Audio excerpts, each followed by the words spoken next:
Hey everybody, it's Todd Nauck, and I appreciate y'all tuning in. Looks like got a lot of people coming in now, so thank you so much. I'm sorry, I'm just maybe a minute or so late, so not too terribly late. Hey, how's it going? I appreciate y'all all being interested in tuning in for my latest Periscope. It's been a little bit of time here, so what we're going to do is I don't want to talk too much. I want to get straight to the art. Plan to draw for at least an hour, maybe a little bit longer.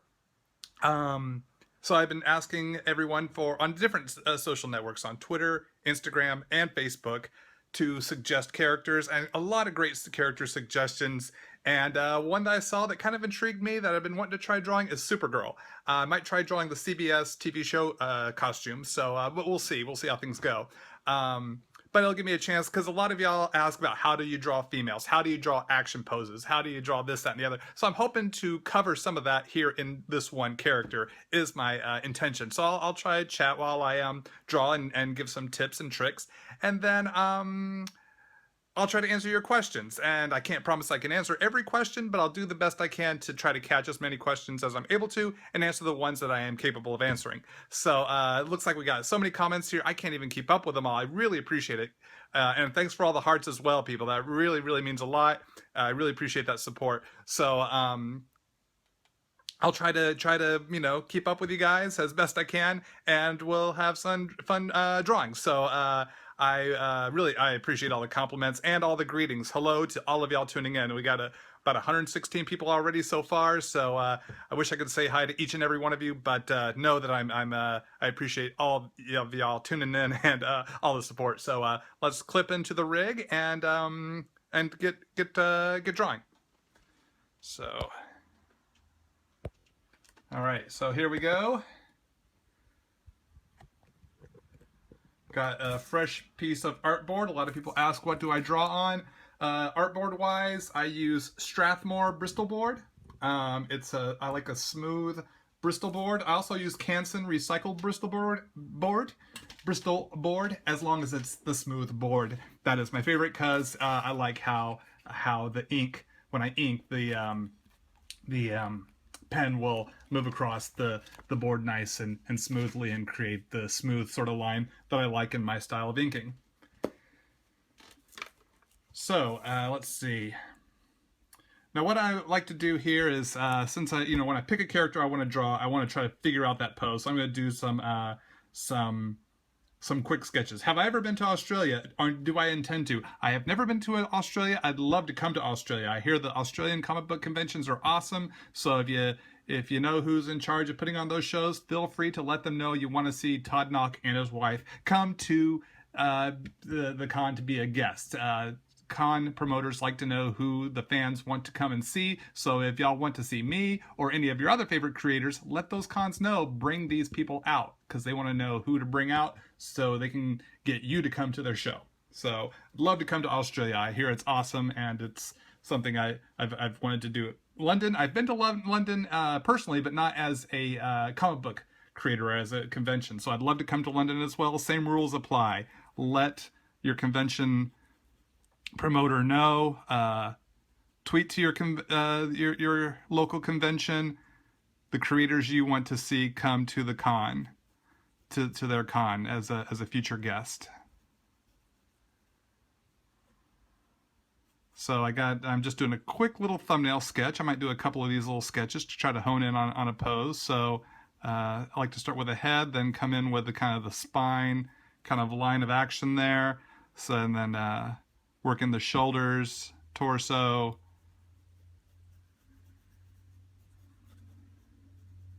and just kind of shape things out. Now with an action pose, you're often going to have foreshortening. So that means like parts of the body, like a hand or leg coming towards you, but that means then when the knee bends, the calf is coming backwards. I'm sorry, I'm talking with my hands and I can't quite show y'all what it is I'm doing. So the thigh is coming forward here. We get to the knee, then we kick the calf back, and then that's going to give the illusion of a shortened leg, but we want to create depth, which then comes to the ankle and then the foot, and then the other leg is coming down to the knee, to the calf, ankle, foot. Then working some arms here. shoulder to the elbow, forearm to the wrist to the hand. How do you watch on computer? Go to the Periscope, periscope.tv, and see if there's a link there. But if you're here on your mobile device, stick with us, and at least you're guaranteed to be tuning in now.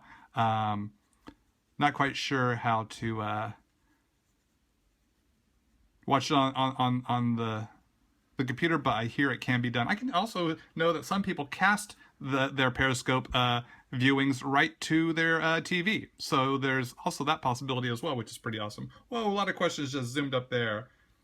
What do you use to hold your phone while drawing? I've got this gooseneck extender arm clampy thing. That's actually the name of the product, the gooseneck extending arm clampy thing. Actually, that's not the name of the product, but it is a few of the words in the description. Then let's see a little skirt there and cape. And yeah, it's about $15 on Amazon. A friend of mine introduced me to it, and it's like, works perfectly. I clip it to my bookcase. Used to clip them to my desk, but it would shake too much. Realized click it to the one part of the office that's not being used, and we'll have more stability. That's why it's not shaking while I sketch and stuff. So there's one little kind of cute flying pose. What do I recommend is the first thing aspiring artists practice? Practice drawing every day.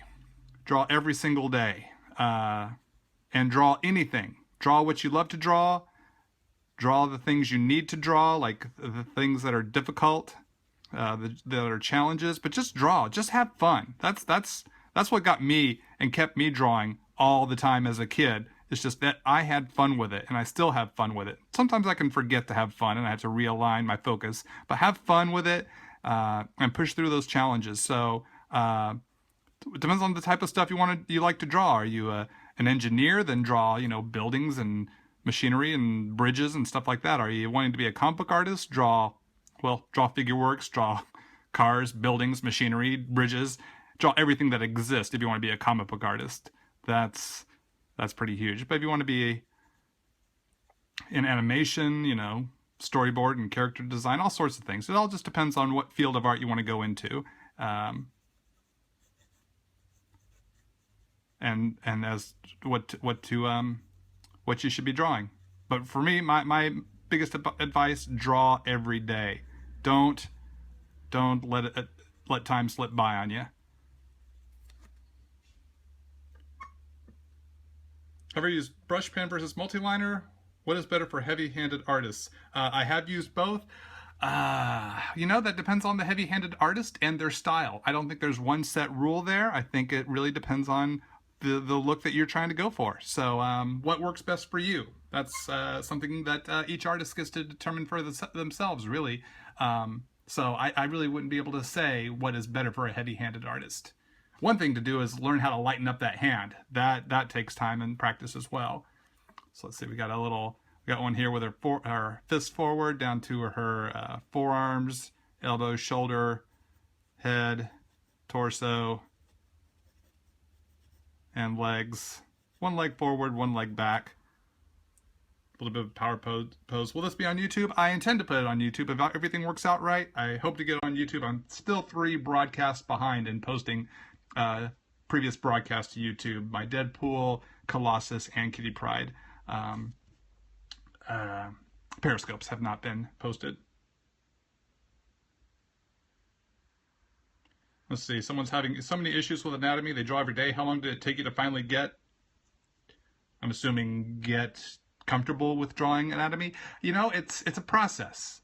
I don't know if I'm ever completely satisfied. I think that's one of the things that pushes me forward, but I've learned to have fun and enjoy the process. But yeah, there does come a point in time where you start to achieve mastery just by the repetition of it. So it depends on how old you are, how long you've been doing it. If you've been drawing every day for the past year, you're still early in the game. If you've been doing it every day for 10 years, keep at it and keep drawing. Don't try not to get too discouraged. Discouragement happens, but we can choose to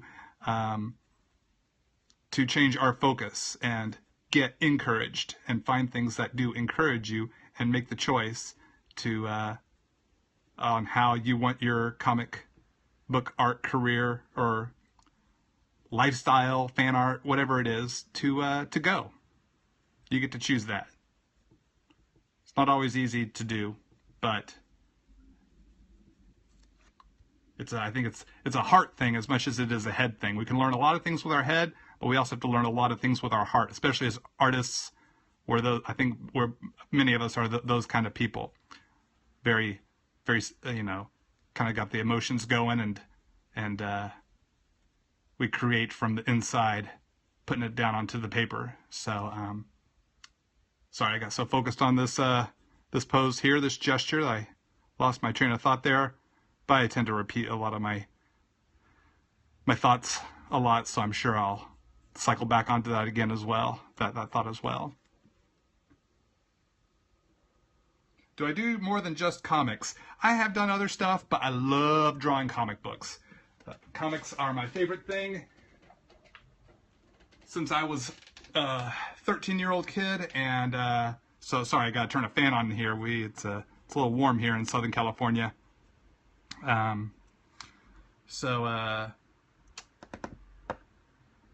Yeah, so I've looked into doing other stuff like designing characters for animation and stuff, and while I enjoyed that, I just really prefer to tell a story, and I love the format of comic books. So that's my favorite.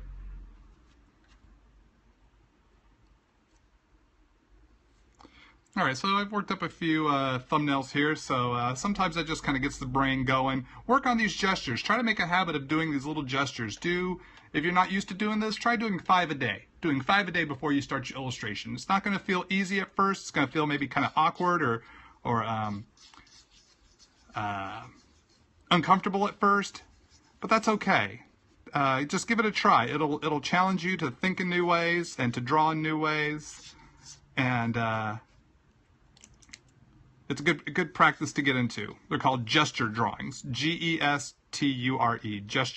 gesture drawings. So consider giving those a whirl. It'll help loosen up your art. If you find your artwork is stiff, oops, let's pull her here on camera screen. Then doing those gesture drawings will help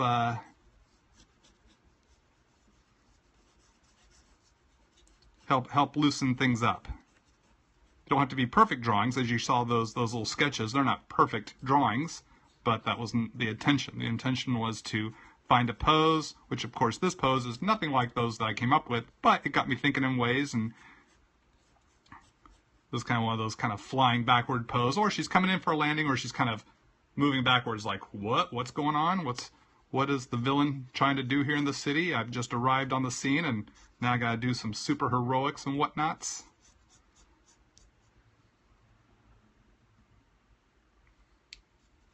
What is my favorite pose to draw a Nightcrawler in? Teleporting poses. The Bamf. Of course, it's acrobatics and swashbuckling is a lot of fun. It's just all part and parcel when you're drawing Nightcrawler.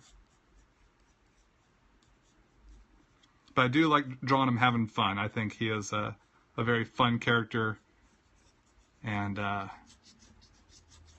that's the approach I like. Who's my favorite?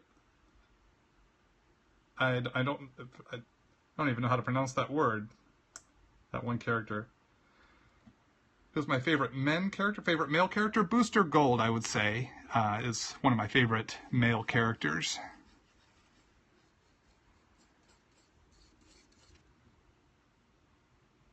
Who is my favorite character all around? Right now, that's Kitty Pryde. I've not made that a secret that I'm currently a huge Kitty Pryde fan. Look forward to the Star-Lord Kitty Pryde series. Even though it's Age of Apocalypse Kitty Pryde, I'm not going to quibble over that. I'm looking forward to seeing what they do. Should be a lot of fun. So yeah, all around right now, Kitty Pryde's my gal.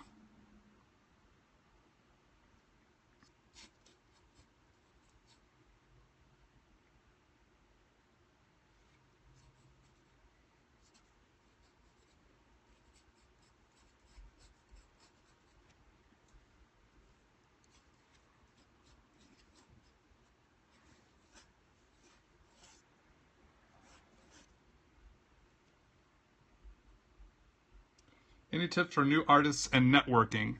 Do you mean new artists who need to do some networking? Not quite sure the what you're looking for in that question, but as far as networking, you know, it's just be kind, be friendly, don't be too pushy, have a portfolio ready for conventions where publishers are at, so you can go see if anyone's willing to take a look at your portfolio, have photocopies of your samples ready to hand off in case they like what they see, and you can give them a little take-home packet. Don't have more than 4 or 5 pages in your portfolio. Do 4 or 5 good pages of storytelling. No pinups. Don't go doing pinups. They want to see if you can tell a story. They can trust you can draw a pinup. So have 4 or 5 good storytelling pages and some photocopies. You know, several sets of photocopies to hand to different editors, and make sure your name and at the very least email address is on every page. And in case one of the packet gets torn up in their trip home from the con and they get to the office and only have 1 page, then at least they have your contact info to say, oh, I really like this artist's work. I want to hire him or her.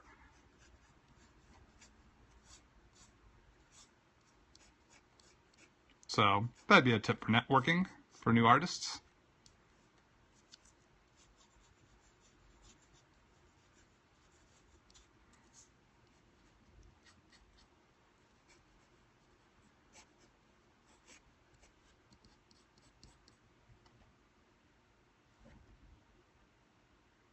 See, who's my favorite young superhero? I would say Impulse. I've been a huge Impulse fan since he first debuted in The Flash. Love the Mark Waid, Humberto Ramos run on Impulse. I just thought that was such a fun comic there in the late 90s, and I was honored to get to draw Impulse in the Young Justice series. So I'd say he's one of my favorite. Of course, I'm a big fan of the New Mutants and all the 80s teen mutants, like the Exterminators and the New Mutants. Especially Warlock, he's one of my favorites. So, and Power Pack. I like Power Pack. I thought that was a really fun book of the 80s. The first 30 issues are really, really good. Thought it was a very unique approach to the young superhero, kid superheroes, and done really well. I think Louise Simonson is a fantastic writer, and I've been a big fan of her work since I was a teen. So those would be some of my favorite young superheroes. Let's see, will this be a Copic or a watercolor? Probably, if there's time to take this one to color, Supergirl will be Copic. We'll do Copic. I refilled many of my markers this afternoon, so they are primed and ready to go, or at least many of them are. Didn't get a chance to refill them all, but some of the ones that were hurting, like the flesh tones.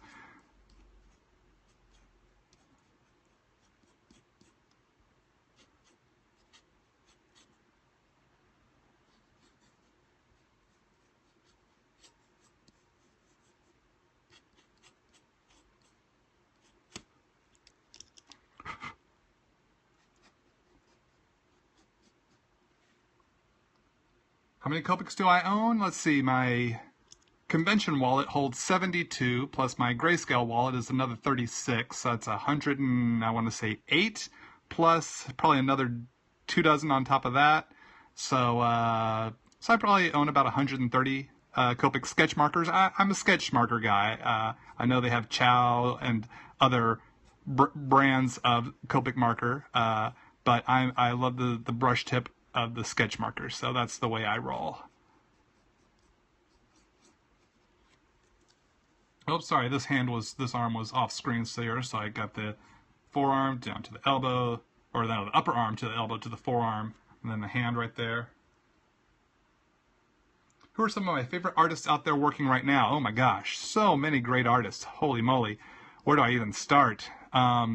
Are you reading comic books? Those guys I like a lot. The guys drawing comics. Let's see, Ryan Ottley on Invincible I think is fantastic. Mahmoud Asrar.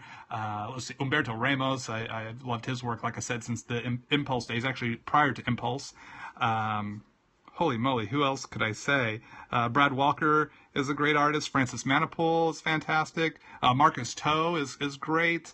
And that's just scratching the tip of the iceberg there. I apologize to any of my pro friends if I I didn't catch it, list you there, but there's so many. It's hard for me to keep up with them all.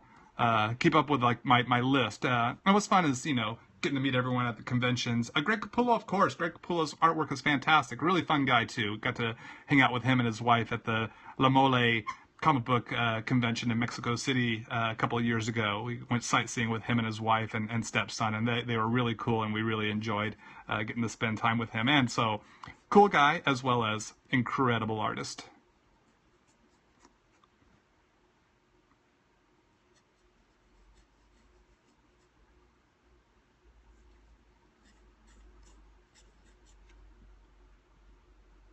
Where did you start with your Copic collection? I started with grayscales.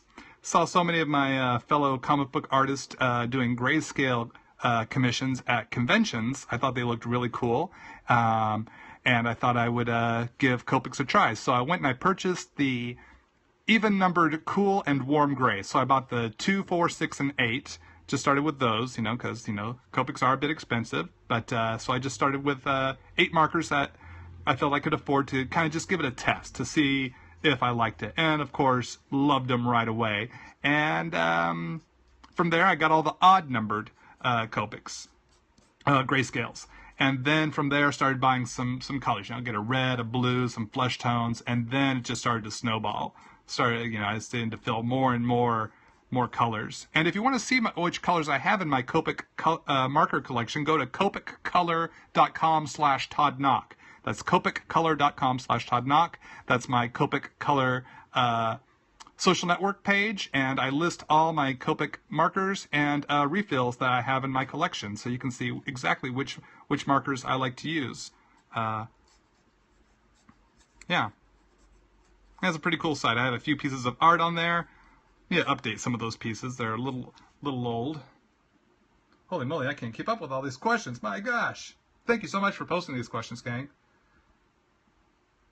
Where's a good place to purchase my original art right now? Conventions, or you can email me. If there's a specific page you're looking for, I might still have it in my collection. I still have a good number of pages still from different books like Young Justice, Spider-Man, Teen Titans Go. Now, the Teen Titans Go based on the original Teen Titans cartoon, in case you're new and young and weren't aware of that comic book series. So I know they now do the comedy version of Teen Titans called Teen Titans Go, but prior to that, the original Teen Titans Go title was the adventure comic we did based on the adventure cartoon written by my good pal Jay Torres and drawn by me, as well as other artists who helped us out, like Mike Norton, who's another artist I enjoy the work of. Great guy too. He always shouts my name. My name is never just Todd. He has to shout Todd Nauck. So that's the way Mike and I roll. And your son loves Teen Titans Go. I love Teen Titans Go. I started watching a few episodes. That show is hilarious. It cracks me up. I really like it. I hope that they put the show on Netflix sometime soon. Since I don't have cable, I can't tune in on a regular basis. So I'm hoping it will go to Netflix or Amazon Prime so that I can tune in regularly. Could I draw Batman? I could draw Batman. I won't have time to draw Batman tonight. But there is a Batman illustration. It's just a headshot, but it is on my YouTube channel. If you look up Todd Nauck on YouTube, you can go. That's the name of my YouTube channel, youtube.com/Todd Nauck. You can tune in and see at least a headshot illustration of Batman right there. It's probably about a 10-15 minute video. So and I have, of course, another 48 videos on top of that one video. So lots to see if you haven't been to my YouTube channel before.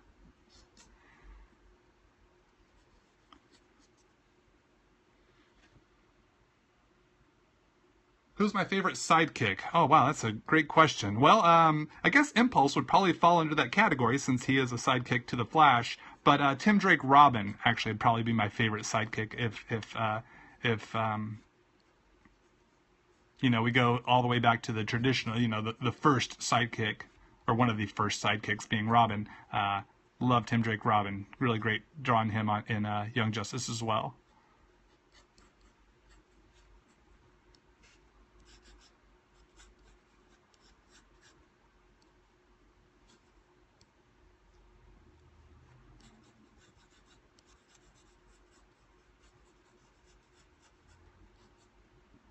Oh my gosh, you guys don't stop. I appreciate this. Have I ever drawn Ghost Rider, and would I? I've drawn sketches of Ghost Rider. I haven't drawn Ghost Rider professionally, but yeah, actually there'll be an illustration of pencil illustration of Ghost Rider in my new sketchbook that will debut at San Diego Comic-Con, and then we'll later after the con we'll have limited copies for sale on my website. So you'll be able to see a Ghost Rider illustration in that new volume of my sketchbook.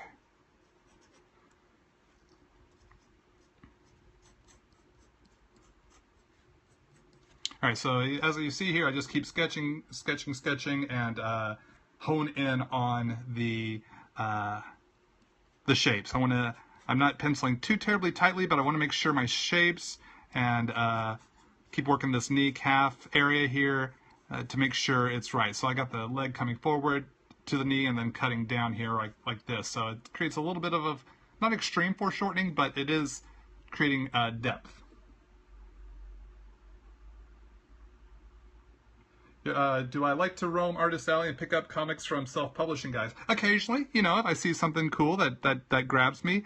Oftentimes, before I even get a chance to go out to check out Artist Alley, the self-publishing guys of exhibiting at Artist Alley will come by and share their comic with me, and they'll come and give me a signed copy, and so sometimes I don't even have to go out to find them; they come and find me, which is really sweet. So I really appreciate that, and the guys and gals that do the self-publishing, getting started, they're the ones I've met so far. Really cool people, and great to have them breaking into the industry, and always hope the best for them. Would it be better to have a stylized art for comics or more of a realistic look for comics? Well, it depends on what you like to draw. The thing is, I would say, is draw the way you like to draw. If it's stylized, be stylized. If it's realistic, be realistic. Just do your best work. Cannot figure out how I want this arm to go. In a natural sort of looking way. So don't try to create a style that you think people want to see. Be true to yourself. Be true to what you do, because that's what you're going to do every day, day in and day out. So if you like drawing in a stylized way, but you do realistic art samples, and you get hired to do realistic art, but you don't like drawing in realistic art that much, you might get pigeonholed as a realistic artist and kind of stuck there. So do what you love to do, and because that's what people want to see. That's the way. What people want is people drawing the way they draw, and bringing that unique voice. So you pick. You pick what can you, where can you do your best work, stylized or realistic, and whichever one that is, go for it and do the best work you can. Now this her right arm here, I'm trying to find a proper placement for it. As you can see, I've already erased twice, and I've had to, I'm still trying to figure it out, and that's just the way it goes sometimes. I want it kind of as natural of a, there we go, natural of a placement for her arm, keeping in mind the knee, so I don't want the elbow to touch right at the tip of the knee. It either has to be away from it or fall behind it. Otherwise, I'm creating a tangent. If the tip of the elbow came right to the top of the knee, and the lines merged, that would be a tangent that is unappealing. So you want things to either be separate from each other or to overlap. That will keep you from, as a good initial rule of thumb, to keep from creating tangents. Tangents just look weird to the eye. Sometimes you can't even tell exactly what it is. Is it something's just a little off? It's probably you've created a tangent. What lead do I use? I'm using a 0.3 sized lead. It's an HB lead in a mechanical pencil. It's a Uni Kuratoga. Let's see, can we get that in a shot? How's the lighting? Uni Kuratoga. Got this at jetpens.com. Got the lead at jetpens.com as well. Go to jetpens.com for all your pencil and pen needs. You have to go there for all of them. But, if there's a specific pen you're looking for, that's a great place to go. That's where I often go, but not the only place I go. I also shop at Jerry's Artorama, my local SoCal art supply store, Art Supply Warehouse in Westminster. Pretty much the only art supply store, like major like art supply store, like one of the big stores that has like everything and the obscure stuff. You know, something beyond what like Michael's has. Like their Copic marker selection is incredible. They got everything. And it's not kept inside of a locked cage like at Michael's. Which I don't blame Michael's. I mean, they got a lot going on. I'm not faulting Michael's craft stores whatsoever. I shop there as well. But if I need very specific Copic marker supplies, then I want to go to the big store that has all the colors.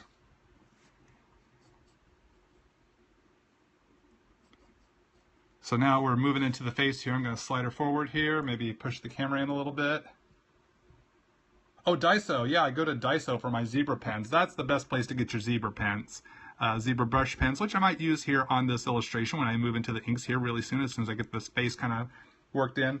Zebra pens at Daiso, and I don't know if they don't have Daiso's, that's D-I-S-O, Daiso Japan stores nationwide at least yet, but they know they have them here in Southern California. So if you're in Southern California, Orange County, LA area, look up Daiso Japan stores, and you can go there and get the what are they called? The zebra brush pens. Will Spertasio turned me onto the zebra brush pen earlier this year, and holy moly, it's a really fun, quick little disposable pen for $1.50 each. Really nice price.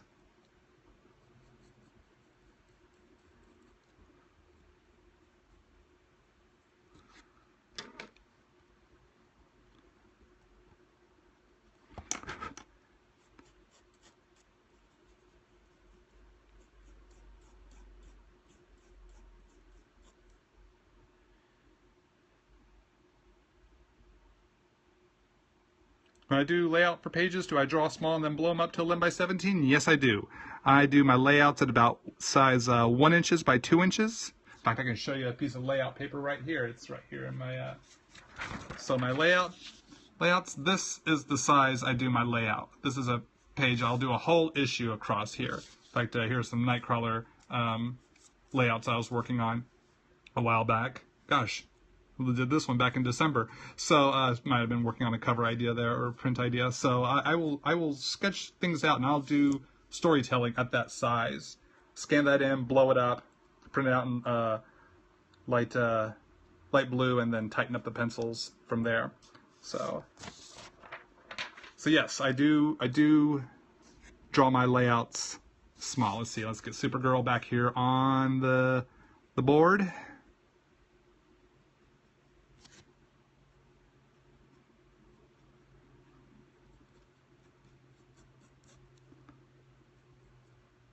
So I'm going to have her looking over her shoulder.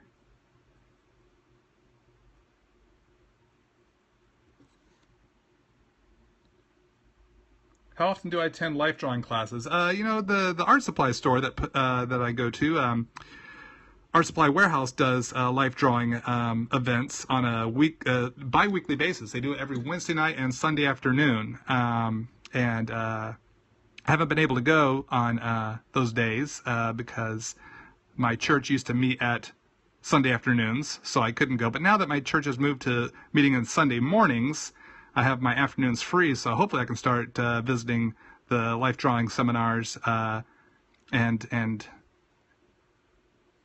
practice my life drawing here on Sundays again, now that I've got my Sunday afternoons free.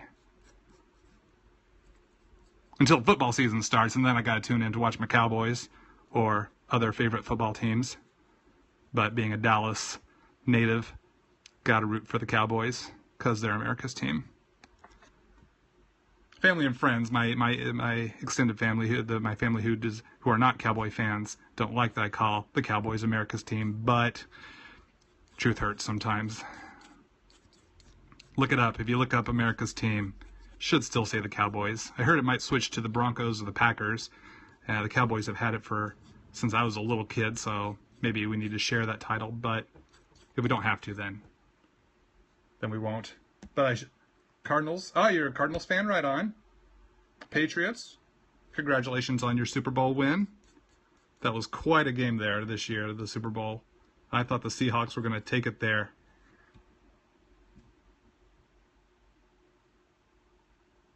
Well, I ink my gesture drawings just for the heck of it. Sometimes, sure. Yeah, I've been known to ink these little gesture drawings for funsies, definitely.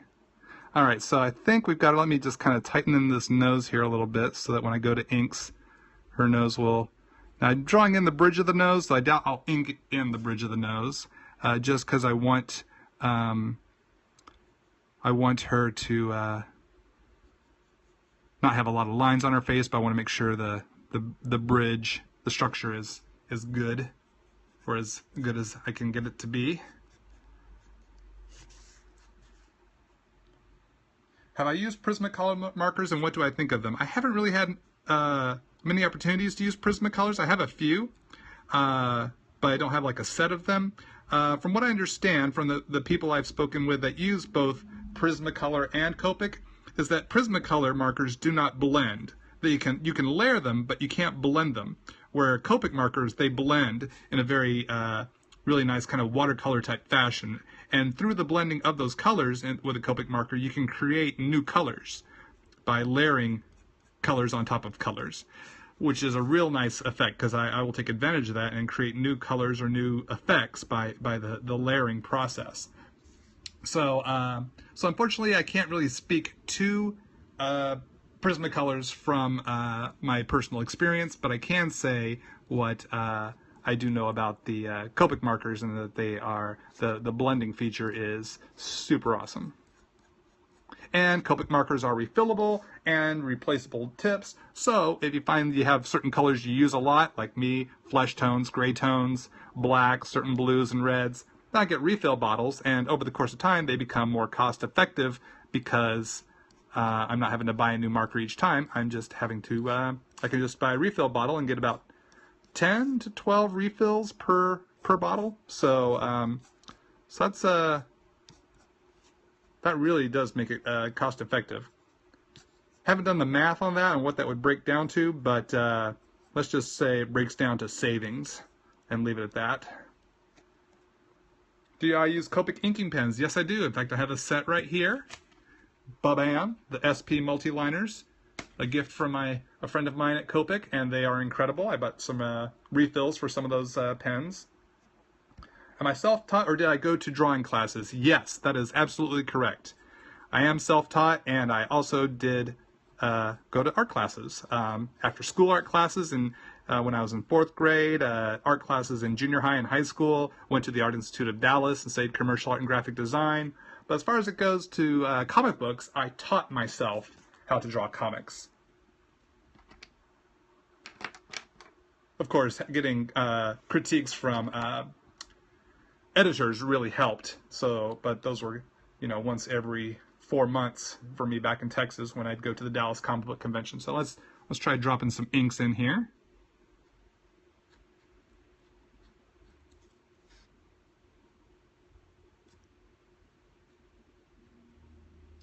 So I'm using a Pigma Micron marker just because it's handy. I'm using the 01. It's one of the finer tipped pens.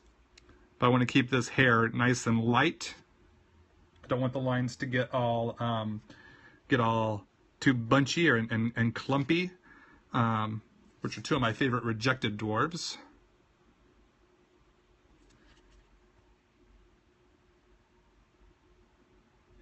So I'd rather sketch with a 0.5 or a 0.3. I pretty much, for my work at home, I do use a 0.3, but at conventions I use a 0.5. So for me, both work. And I have a 0.5 here at home for certain effects when I'm working on my comic book interiors and covers. For new people just tuning in, I want to say thank you so much for coming to visit and my broadcast and hang out. Feel free to post a question if you'd like. I'll try to answer. There have been a lot of questions and comments which I haven't been able to keep up with because I've been focusing on the art here. It's one of the kind of the give and take of doing a art broadcast. But I want to say thanks so much for tuning in. I really appreciate y'all coming by and hanging out. So I hope y'all are having fun, and I appreciate all the support too. I see some hearts shooting up the side there, and that's always always cool to see. So thank you so much.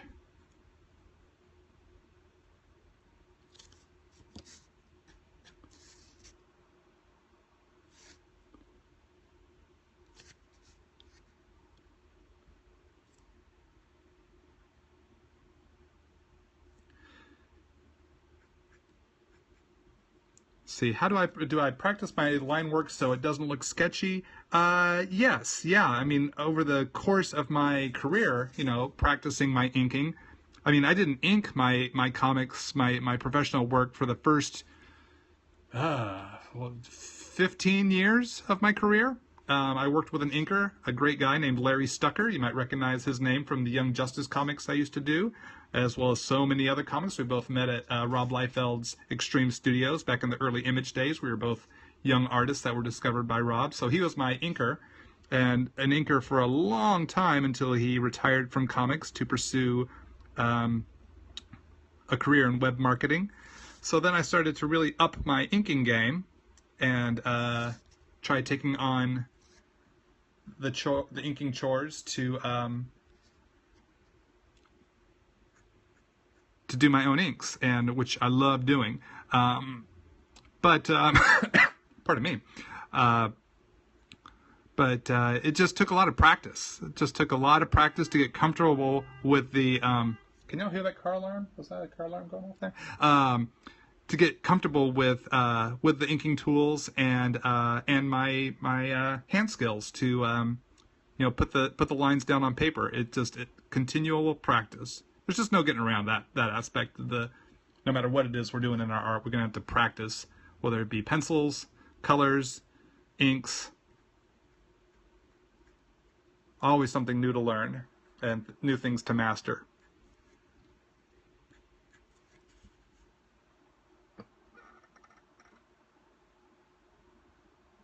How do I come up with my poses?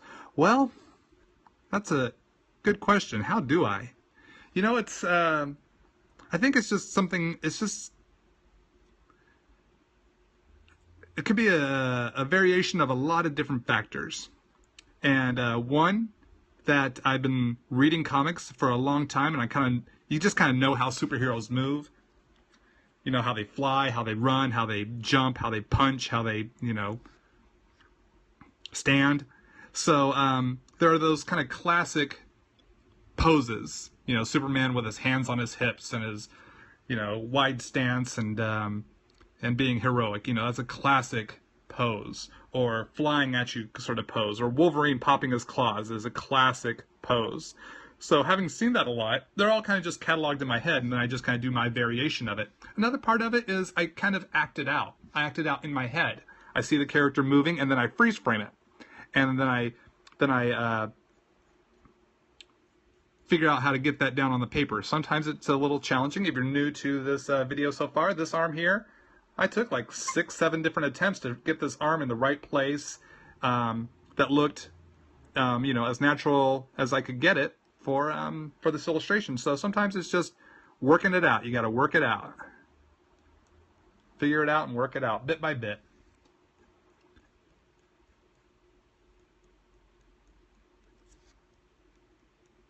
And I love drawing people. I love drawing characters. So putting them in poses is just a lot of fun for me. Some people like drawing cars. Some people like drawing animals or nature scenes. You know, different artists like doing different things. And so it's for me, it's drawing people. Is my favorite. Now I had to get better at drawing cars, buildings, cows, roses, toasters, beans, corn, peppers. If you can recognize that Mystery Science Theater reference, you get a bonus 10 points on today's broadcast.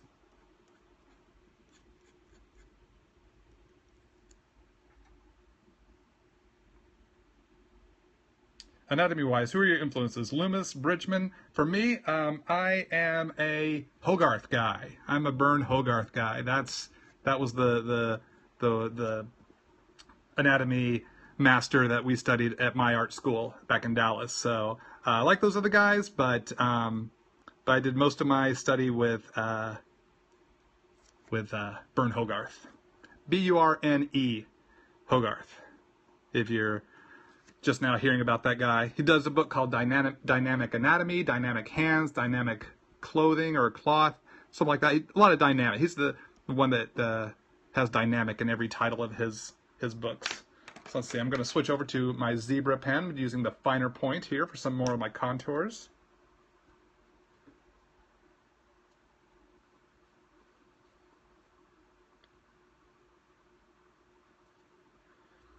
For university, do you recommend illustration or sequential art for storytelling? Well, sequential art is storytelling. So if you got an opportunity to learn that and you want to get into comics, then you're heading in a really good track. But illustration is a big part of it as well. So really it depends on one's personal goals and the resources that are available to them to pursue. For me, back when I was a kid, the Art Institute of Dallas was the right school for me that fit my resources and location. So I went there just to learn whatever I could. The things I studied there were for commercial art and graphic design, but I had no intention of being a commercial artist or graphic designer. But I did want to learn things so that I could get better at art, and then I applied everything I learned there to drawing comics. And a year after I graduated art school was when Rob Liefeld discovered me. Back when they were starting up Image Comics, Image had been around for maybe 2 years, I think. They started in '92, and I was discovered in 1994. I was only 9 years old then, so it was pretty amazing to be discovered at such a young age and offered a job at age 9. I mean, I was still in 4th grade, and you know, they had to pull me right out of school and ship me off to California. In case you weren't aware, I need a little flashing thing here on the screen. Joke in progress. I was not 9 years old when I broke into comics. I looked like I was 9. I looked like I was a 9-year-old, but not to be fair, I looked more like I was 13 or 14, but I was 23 when I was discovered. No, I was 22 when I was discovered. I was 23 when I packed up and moved out here to California.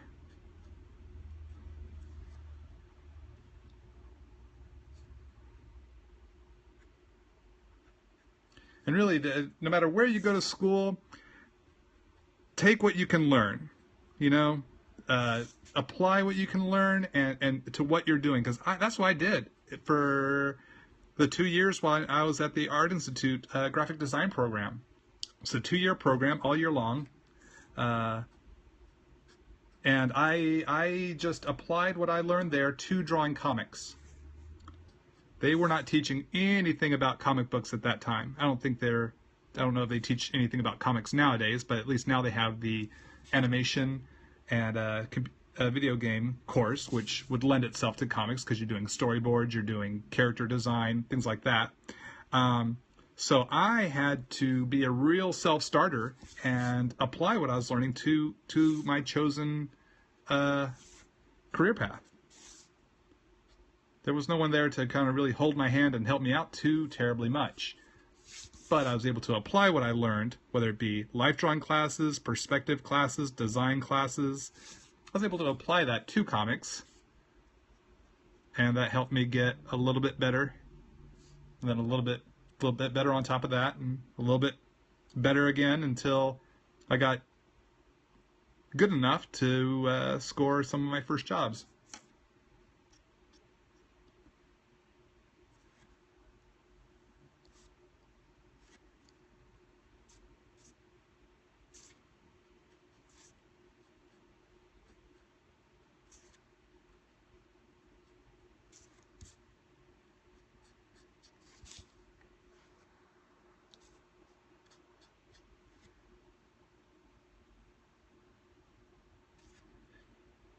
Have I been drawing any Gwen Stacy lately? Actually, yeah, I did do a Gwen Stacy piece. I finally finished yesterday. I'm going to do a little flip around here to get the angle I need.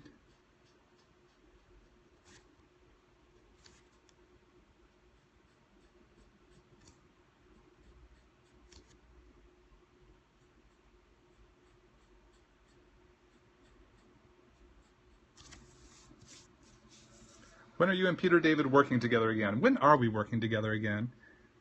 It's been too long since Peter David and I did a comic book together. Our time on Young Justice and Friendly Neighborhood Spider-Man, some of the most fun I've had in comics. He's a really great guy, really fun writer, and really was honored to get to work with him on 2 comic book series. And those 5 years on Young Justice we did together, some of my favorite comics in my career. Loved working on Young Justice, and it's so great to meet the still, even after all these years, Young Justice having ended, still vocal Young Justice fans. You guys are awesome. Thanks for being so supportive of the work Peter and I did from 1998 to 2002.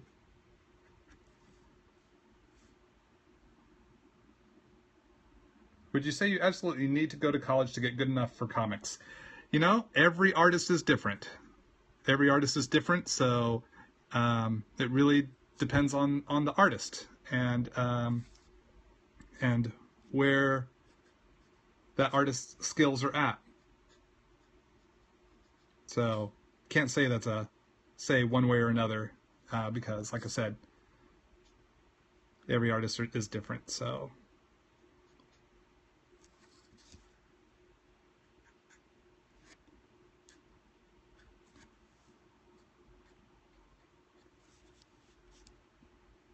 What would I do if I wasn't an artist? That's a fun question, and I have a couple of different answers for that. Oh my goodness. So if I was not a comic book artist, I used to think I wanted to be a game show host or a reality TV show game show host, like, you know, Survivor or Amazing Race. I'm sure my wife would love it if I was the host of the Amazing Race, because then we could just travel the world on CBS's dime. But now I think what I'd like to be is a Disney Channel sitcom dad. I'm now old enough to where I think I could pass as a sitcom dad. I don't have children of my own, so I'll just be a sitcom dad and get into wacky hijinks and get all frustrated that my crazy teenage kid is you know, gotten themselves into some sort of trouble, you know, because my son would be a robot or something like that. So. Because when I was younger, before I wanted to be a comic book artist, I wanted to be an actor, and I actually did some after-school acting programs back in my hometown in East Texas. But it was a little tiny town, so there weren't a lot of acting opportunities, you know, professionally at the time. So it would have been a bit challenging for me to really pursue that. And then, wouldn't you know, the next summer, the summer after 8th grade. No, was it summer after 8th grade?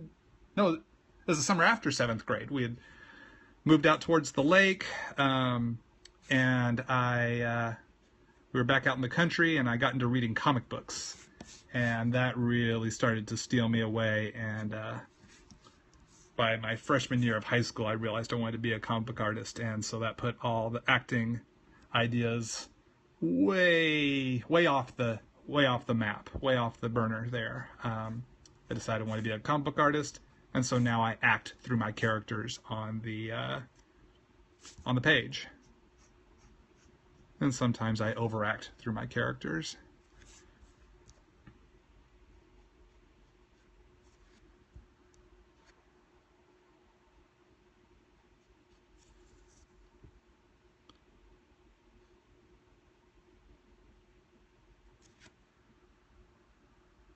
You could see me as a sitcom dad. Well, thank you. Thank you very much.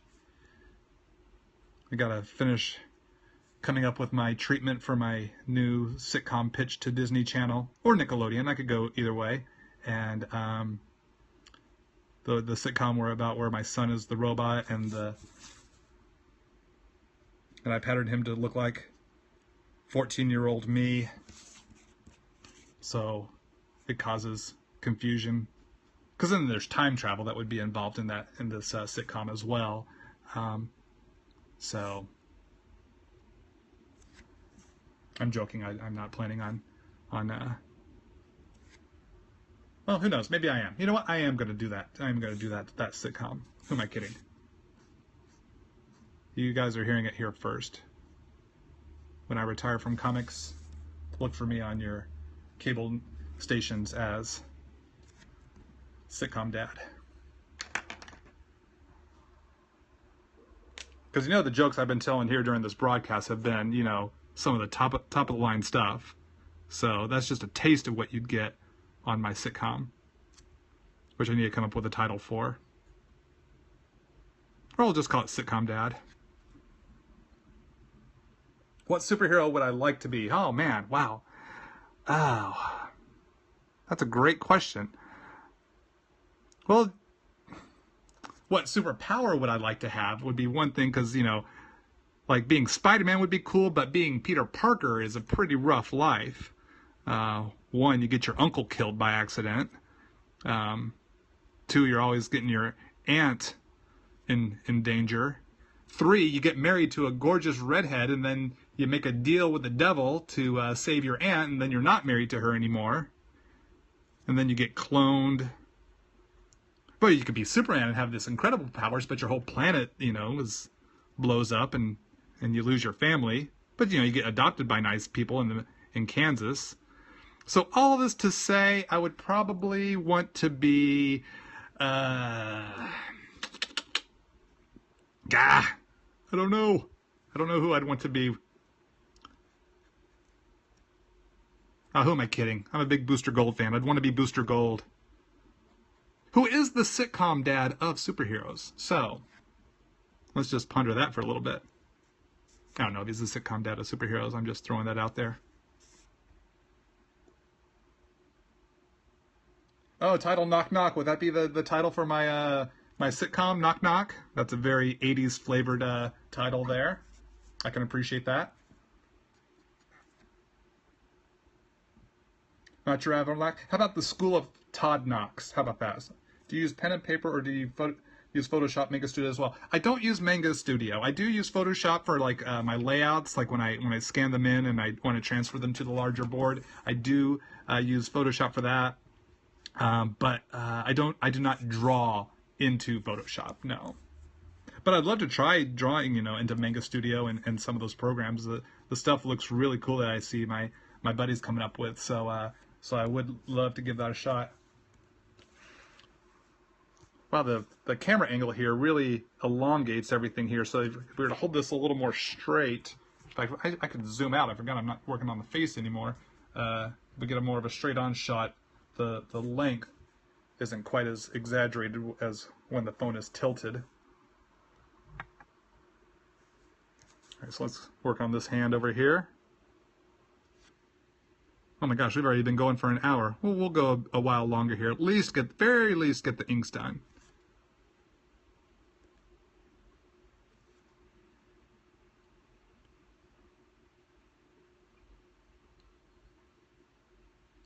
My angled or flat when I draw, my table is at a slight angle. I would say it's at a 24 degree angle. I don't know what the actual angle is, but it is at a little bit of an angle. It's not like 90 degree flat perpendicular to the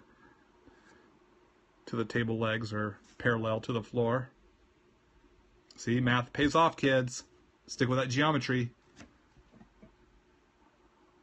Do you have your own superhero that you have created? Yes, I have a whole bunch of superheroes that I created in my creator-owned series, Wild Guard, which I did at Image Comics back in 2003 through 2009, and hope to do more in the future, sometime, hopefully sooner than later. So yes, I've created many a superhero.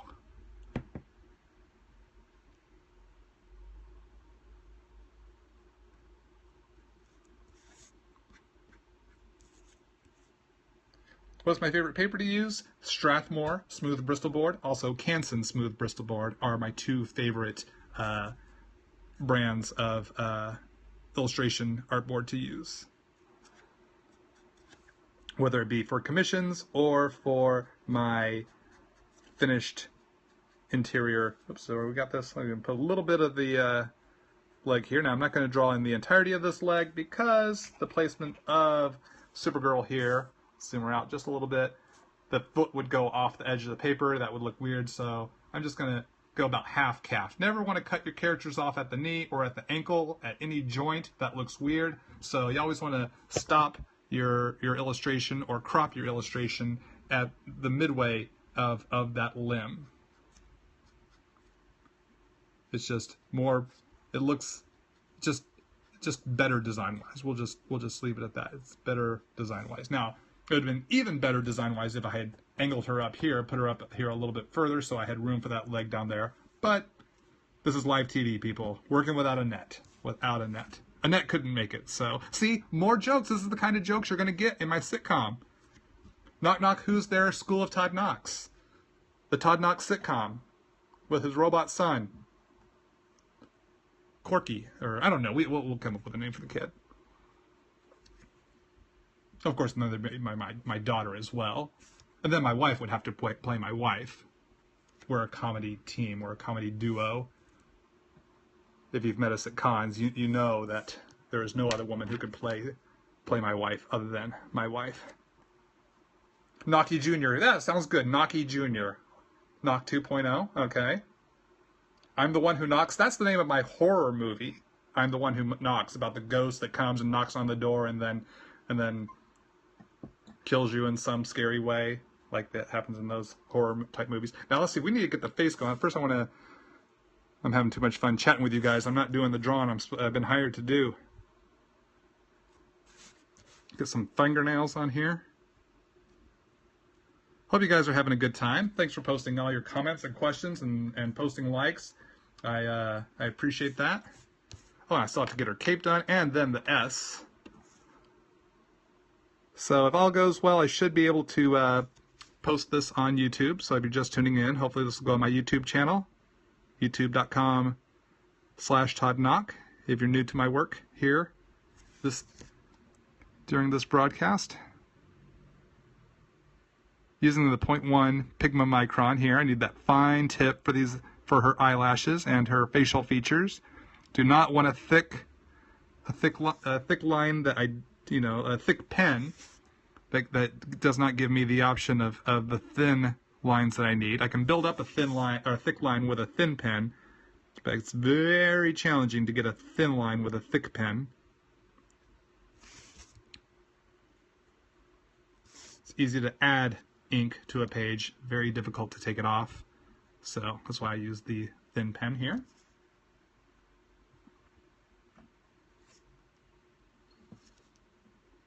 All right, let's see. I need an even finer pen, the 005 here.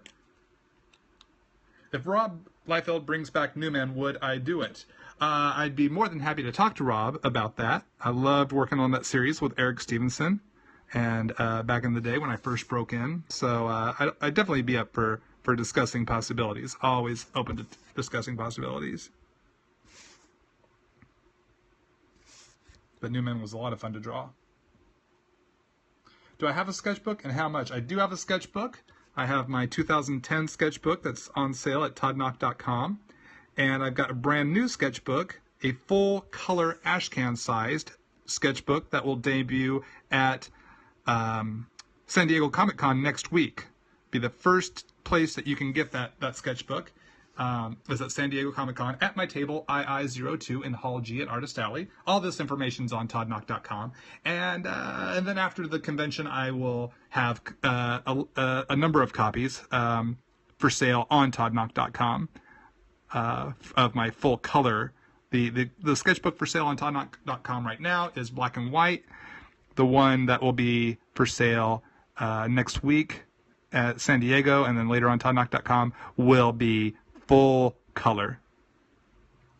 In fact, maybe I'll give you guys a tease of the book here towards the end of this broadcast, show you some of the cover and some of the pages, because I just got them from the printer. Got the balance of them in today, actually. So, very excited to finally get a new sketchbook out. So there's the face. There's Kara's face. Cost, the black and white sketchbook's $15. The color sketchbook will probably be, I'm looking to settle in on 20 bucks.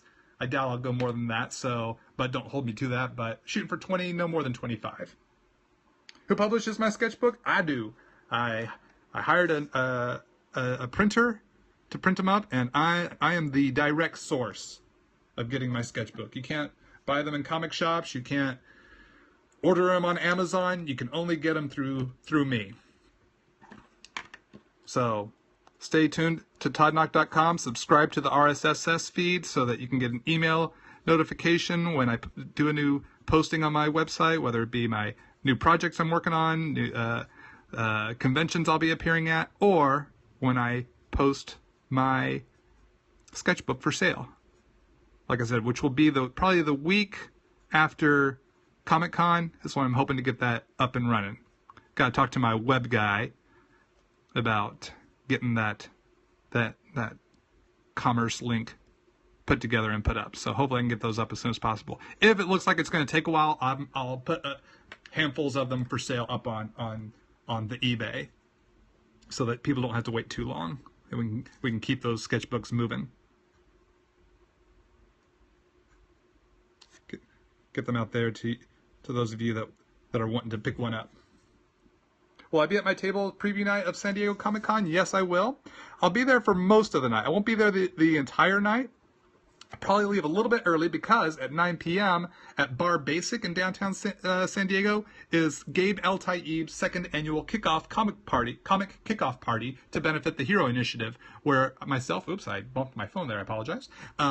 Myself, Gabe El Taib, who is my colorist on Invincible Universe for Robert Kirkman, Carlos Cianda, Eddie Nunez, Doug Wheatley, and Jim Calafiore will all be guests there, and we will have sketches for raffle and stuff. So all this information is on toddnauck.com as well. So if you're going to be at San Diego Comic-Con, come to the kickoff party. I believe there's no admission for that party, so it's just you can just walk right in. You can buy raffle tickets. We'll have prints for sale, T-shirts for sale that we all have our artwork on, and all the proceeds go to benefit the Hero Initiative. So you can get some cool stuff, hang out with some artists, see some art demos, and hopefully walk away with winning a piece of art that night. So should be a lot of fun. So that would be the thing that would keep me from attending the entire preview night. So there we got the S on her costume there. Let's see, now I got to figure out the rest of her cape here. So I kind of got this side started. Wow, we're still coming up with titles for my sitcom. You guys are creative. Don't knock it till you've tried it. Oh my goodness. Oh, these are cheesy. But I don't shy away from cheese. Big fan of the sitcom Charles in Charge. I could show you all 5. In fact, I'll do that. I will show you how much I'm into the cheese here. Here are all my Charles in Charge DVDs. Let's just point out my guilty pleasure. Here's seasons 2 through 5. Big fan of the show Charles in Charge. Ooh, ow. Sorry. Didn't mean to bump the camera there. Christmas special, knocking around the Christmas tree. You guys. Hilarious.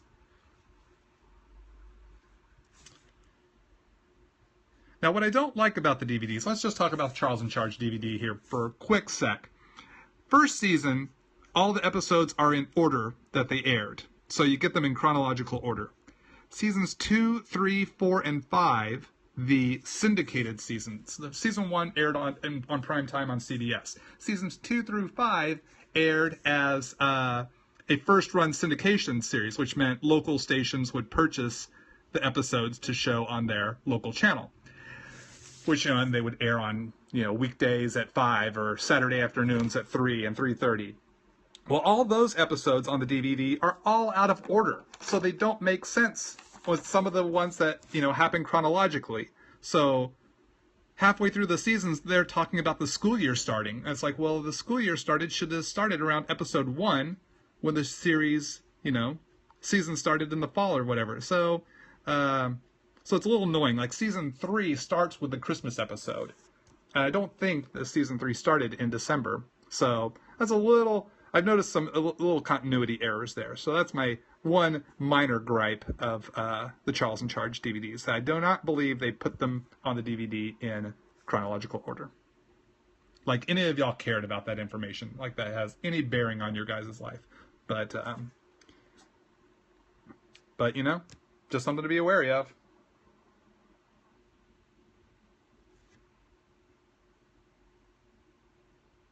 Yes, the sketchbook will be available after San Diego Comic-Con. I will have some either up on my website, and if I can't get those up quickly enough, I will have them for sale on eBay, on my eBay store.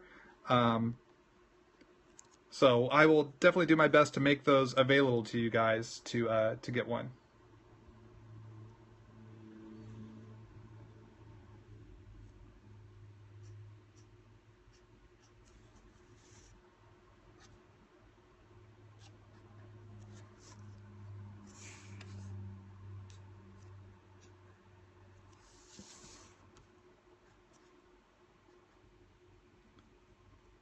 Nice thing about these zebra brush pens here is that you can get a variation of line weight by how much you push down or let up on the pressure, which is nice. So I can get a nice thin line, or I can get some variation there, which is always good. Always good to get the variations in the line weight. All right, I'm having too much fun, so I'm going to keep this broadcast going a bit longer, and we'll get some color on here. Have I ever met Brett Booth? Yes, I have met Brett Booth. He and I were table neighbors at Phoenix Comic Con last month. Real nice guy. I do like Brett. We both kind of broke into Image Comics at our respective studios. He was a Wildstorm guy. I was an Extreme Studios guy around the same time. I think he broke in just a little bit before I did, but we were essentially the same kind of class of 1993/94, I believe. Was when he broke in. It was around then. So yes. So I have met Brett. I do like Brett a lot.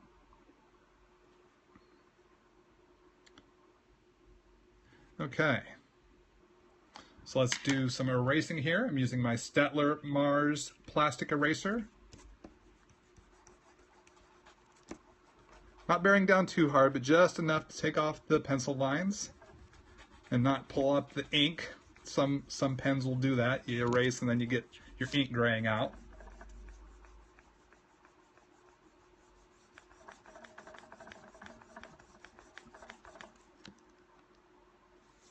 Oh, I saw you at Phoenix, and I signed your daughter's Young Justice #1. That's my pleasure.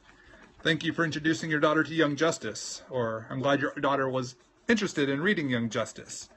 More than happy to sign that for her.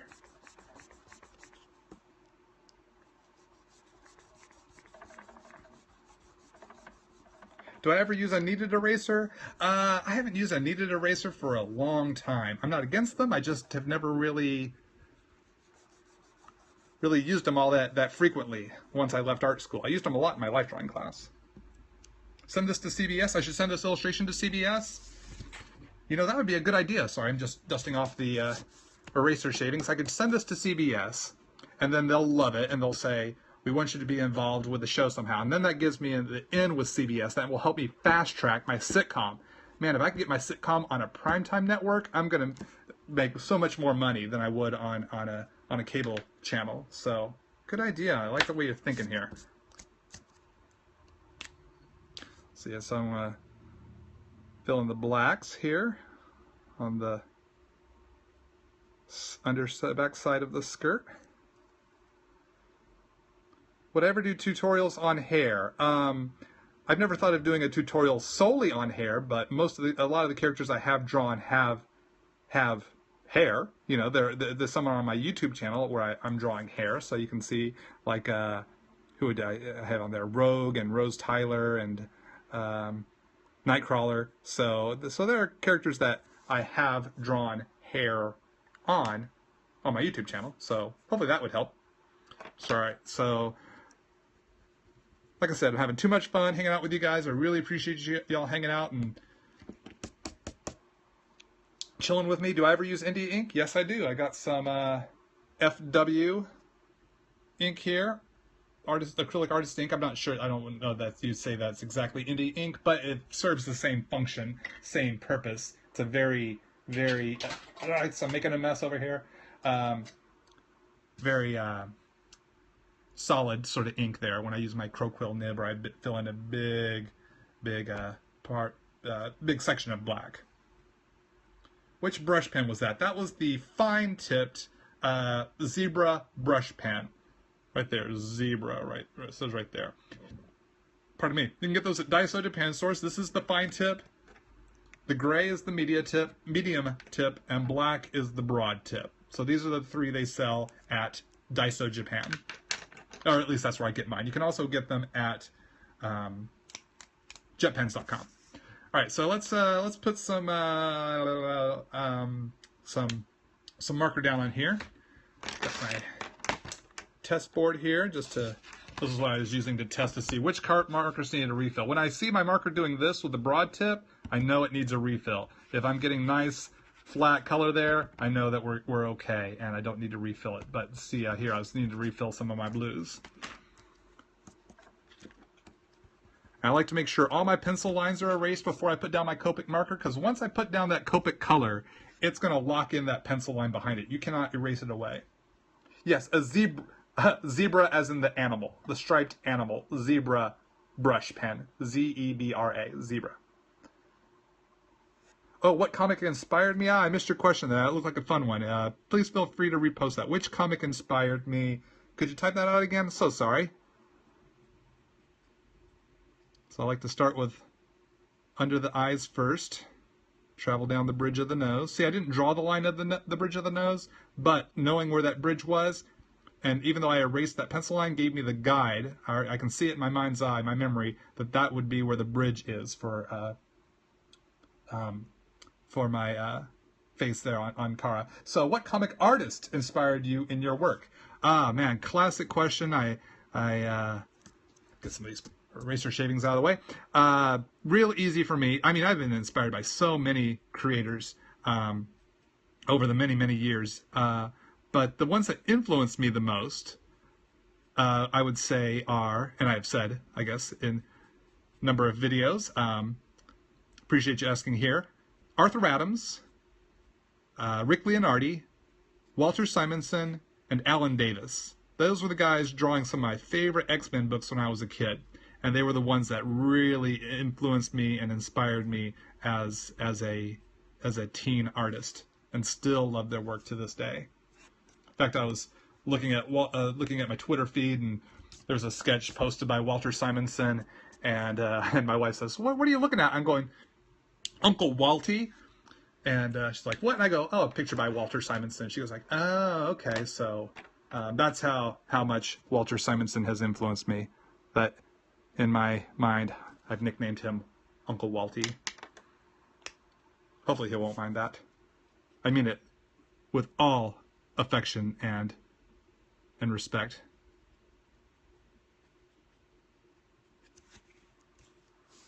So this is my base color, coming with some E000.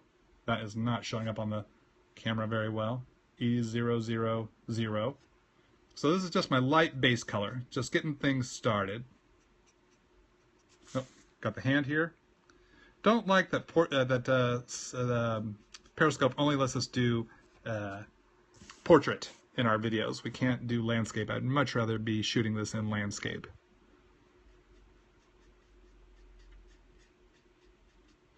So I tackle all my initial flesh tone areas first, leaving some white of the board as a highlight. Actually, I won't leave much of the highlight here on the legs, because even though Supergirl wears kind of a stocking, yes, I could do it. Flip my camera sideways before recording, but then I'd be reading everyone's comments sideways, and it would still post to YouTube sideways. Well, then again, now that I think about it, I have that flip the camera video app, so maybe I will, for future broadcasts, do it sideways and then just try to read sideways when people post their comments. It's not like I'm doing a good job keeping up with everyone's comments, reading them up and down, so reading them right ways. So very interesting. Got me thinking there. Thanks for your help, man. Will I be at NYCC? Yes, I will. Yes, I will. I will be there. My wife will be there with me. She doesn't often make it out to New York Comic Con, but she'll be with me there this year. So love the New York Comic Con and very excited to be there. So I plan on being there in Artist Alley the entire weekend. So just beefing up the color here, just layering in layers of color. George Perez, definitely inspirational. Loved his New Teen Titans and Crisis on Infinite Earths. Loved Crisis on Infinite Earths. Definitely inspiration and influence, yes. I mean, like I said, I've been influenced by so many different creators, or inspired by so many creators. Couldn't name them all, but I can easily name the 4 that influenced me on a daily basis. The ones that really, because I still do love X-Men. I'm a big X-Men fan. That was my jam back as a kid, X-Men comics, along with other comics, but definitely X-Men. So those X-Men artists were definitely my top influences, but that doesn't belittle any other artists that influenced me as well.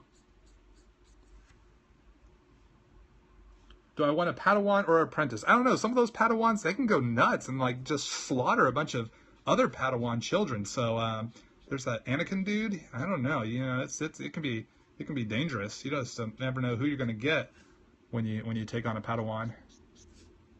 But thank you for asking. How do I price my work?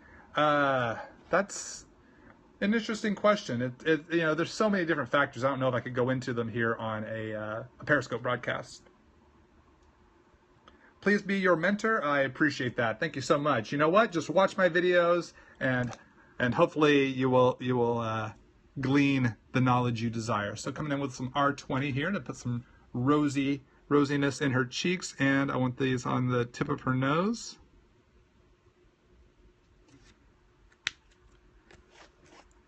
Kind of smooth that out with a little R00, R20 to R00. It's a little bit of this R00. It's a very, very light shade of pink. Kind of helps soften out some of the vibrancy of that initial pink. Hope you guys are having fun. Thanks for hanging out with me. Yeah, thanks for all those hearts. Look at them going up there. Hey, I appreciate that. Let's get a little close up here on her face.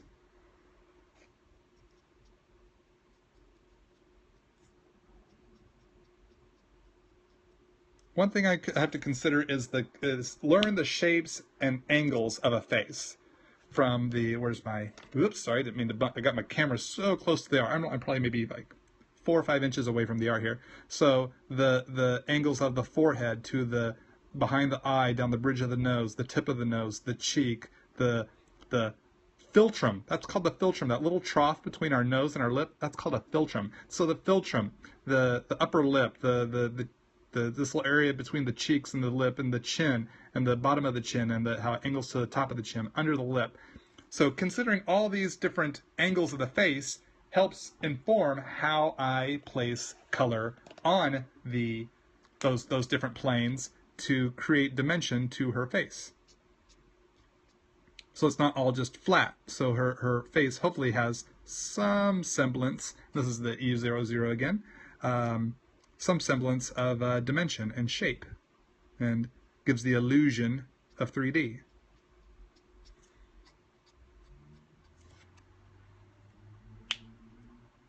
I have not done any giveaways on my YouTube channel. I'm not sure about the allowances for that. I do not want to get in trouble with YouTube and get my channel taken down or dinged or anything like that. So that's why I've been hesitant to do any YouTube channel giveaways. But I do tons of giveaways on my Twitter and some on my Facebook and some on my Instagram. So if you're not following me on any of those 3 networks, make sure you swing by, especially on Twitter, because I do a contest during conventions called my Sketch Retweet Contest, where I post my convention sketches for the weekend, and all you have to do is click retweet on those ones that are hashtagged for that convention weekend.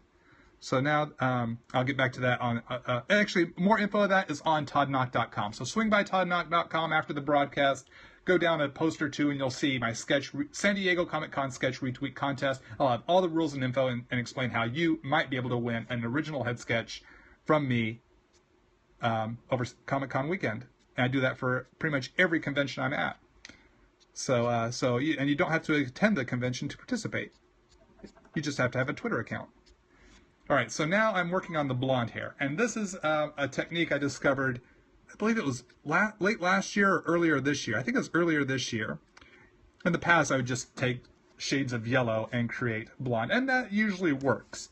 But then I was doing a Spider-Gwen illustration, and to get a more realistic, or an attempt at a more realistic shade of blonde, I started trying some new colors, new color approach. So now I come in with some base brown.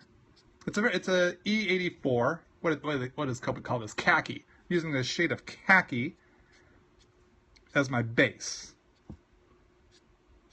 And I just get it just here under this part here where the roots are meeting the side of the head, so there's more of a shadow here at the base of the head, down here in this lower part areas. Just down in that area. We're just getting the base started. And I bought this new yellow, Y21, a buttercup yellow. And then from this brown, I'm gonna pull out some yellow through there. Not a lot. I don't want to use up a lot of that white yet, because I got other yellows I got to come in with here that are even lighter.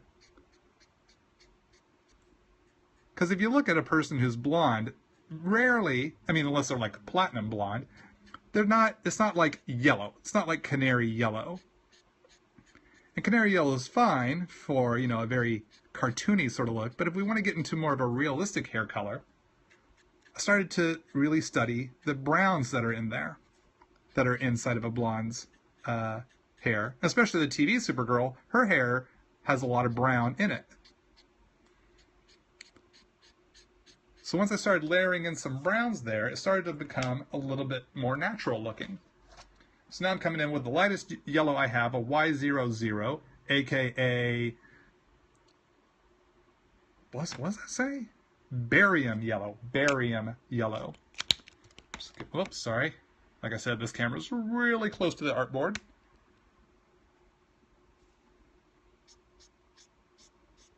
And now I'm going over the browns and that one shade of yellow, and then still pulling up into the white of the board. I want to keep some of that white on there for a highlight, for the light, you know, reflecting off her golden locks.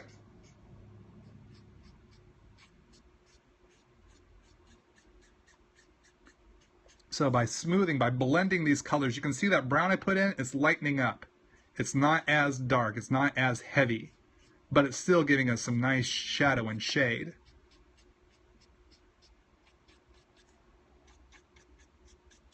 And there we go. So it's blonde without being overly yellow. But it's definitely yellow, but not crazy overly yellow. My favorite DC character to draw, I like so many, but I would say Guy Gardner's really cool. Of course, Blue Beetle and Booster Gold. Booster Gold, big fan of, so I love drawing him. And then, of course, the Young Justice crew. Where are my grays? So,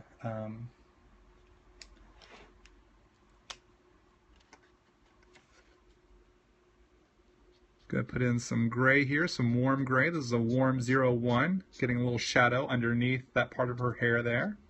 Putting it under the eyelids. Gonna put some under the nostril here. A little bit on this side of the bridge of the nose, just a little. And it really takes some time to develop the light hand here. A little under the chin. I'm just going to put some little shadow areas here, using a very light warm gray. Just layering it in as necessary. And then that just kind of keeps her from looking too candy colored. Anywhere where I want, oops, sorry, that hand was not on camera. So anywhere, and I'll just go over back where I was placing some gray there. Anywhere where I want a shadow, just putting a little gray there. And it helps create some depth.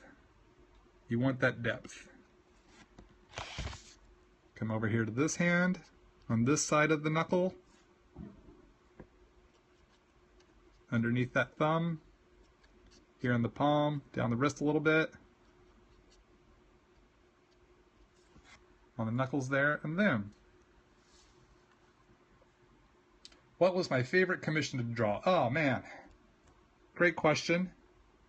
Let's see.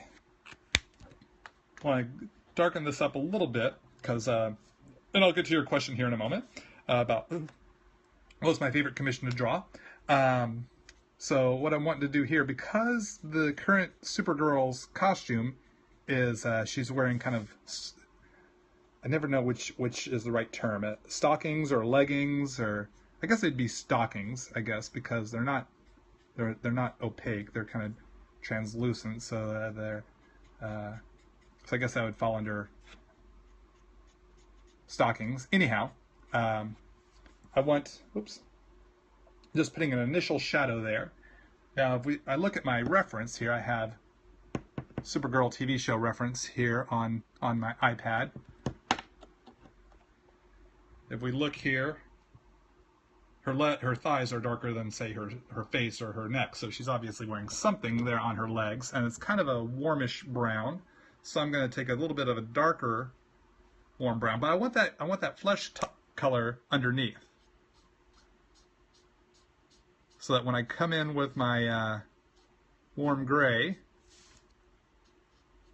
it's not just warm gray as her leg, but flesh underneath, giving that color. And so I'm going to use a variation of the warm 3 and warm 2. So I've created a third color, a warm gray fleshy tone color for her stockings. And it helps create a sense of believability, color-wise.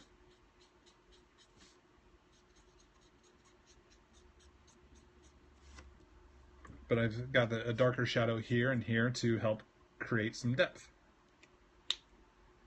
Have I ever drawn comics other than Marvel and DC? Yeah, I did a year and a half working for Robert Kirkman, the Walking Dead guy, drawing Guarding the Globe / Invincible Universe. My Wild Guard series over at Image Comics. I've done a Star Wars story. I've done, but yeah, most of my work has been Marvel and DC. All right, let's color her eyes here. Let's get her eyes squared away. See, coming in with a B12. What skin tones do I usually use for a Caucasian person? E000 to E00 to E01. Those are the 3 colors I layer, and in that order, generally. A little B12 for the eye, which is also probably my favorite vitamin. Again, these are the kind of jokes you're going to get on my sitcom, people. Get used to them. For her lips, coming in with some RV32, a red violet 32 as a base. I rarely, unless the girl is like all glammed up, I don't use red for my lips unless she's wearing a red lipstick. If I want more of a natural look, I'm going to go for a pinkish sort of tone, maybe a little bit of a shaded pink for a lip gloss sort of look, but rarely is it straight up red. Just my own personal tastes.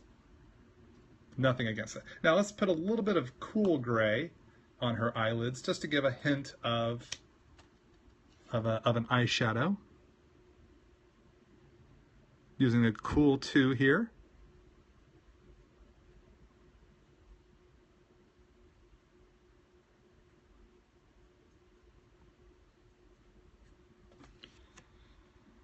Have I ever drawn the new Lady Thor? Yes, I did a variant cover, a Phantom variant for Thor number 7 or 8.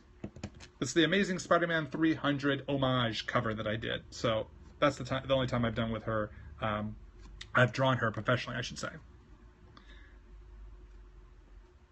Let's get a little bit of, what I like to do here is put a little bit of warm gray inside the hair here, again, to create some depth. Love the depth whenever possible. And subtlety is just layering that color in bit by bit by bit. No rush. Have I ever drawn Mortal Kombat characters? I have, as commissions. I did a Cammy. Wait, is Cammy? No, she's Street Fighter. I don't know if I have drawn Mortal Kombat characters. I've drawn Street Fighter characters. I don't play a lot of Mortal Kombat or Street Fighter, so I can't really remember who goes to which. I've drawn Batgirl for, let's see, I've drawn Batgirl for commissions, but I have not drawn an issue of Batgirl. The Cassandra Cain Batgirl did guest star in an issue of Young Justice. And I have drawn Barbara Gordon, but she was Oracle back in those Young Justice days. I should draw Batgirl for my next stream. It's always a possibility. Definitely a possibility. Let's work in a little cape action here. So we got a little R24, one of my favorite reds. It's one of my go-to reds when it comes to my base red.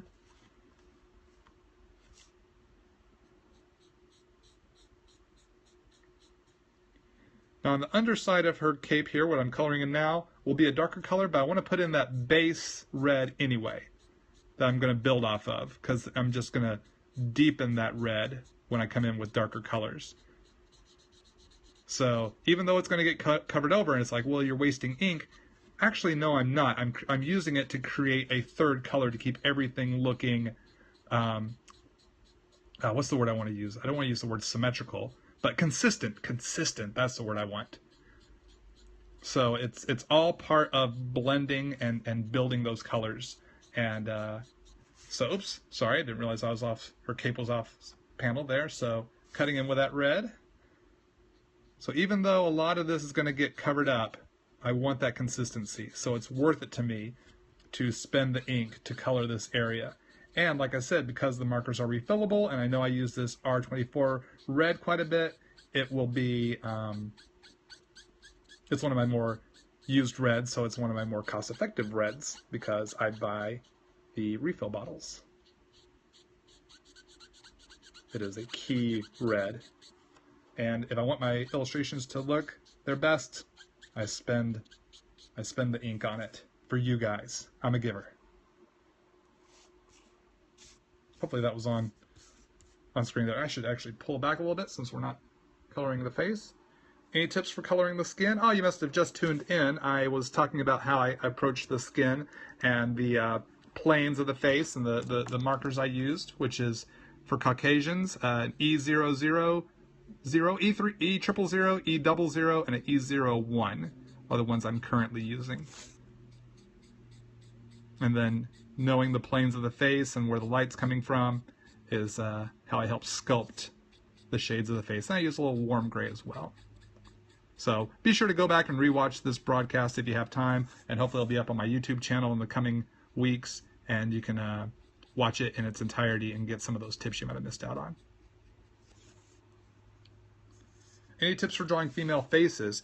Yeah, it depends on the female you're drawing, first off. But since a lot of female characters tend to be of the younger sort, you want to use fewer lines. The more lines you add to a face can age a face. That goes for men and women. Oftentimes for men, we want that sort of age. You know, we want to chisel the jaw and cut those cheeks and stuff. But when I say cut those cheeks, I mean, you know, cut the shape of those cheeks with the lines. But for a female, as I was mentioning earlier, I penciled in the bridge of the nose, but when I came to inks, I didn't ink it in. I wanted to leave, especially for a shot, this size of a shot, I didn't want to ink in the bridge of the nose because that would have given too many lines to her face and taken away some of the youthfulness that I wanted to make sure I captured.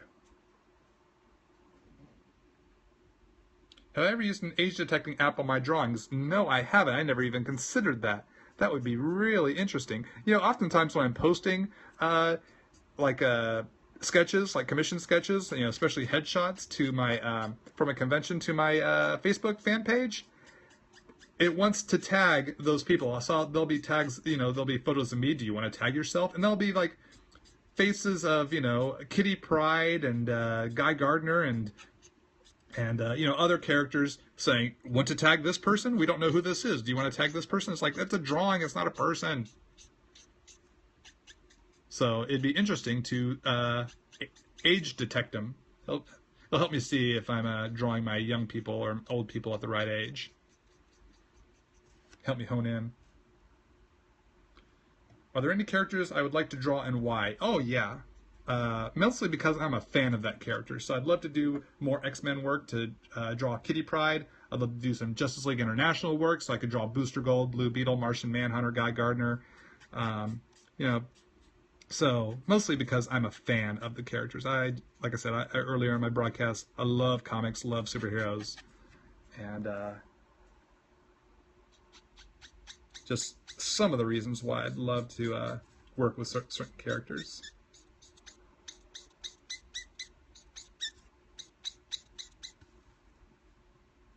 Will I be drawing Terminator anytime soon?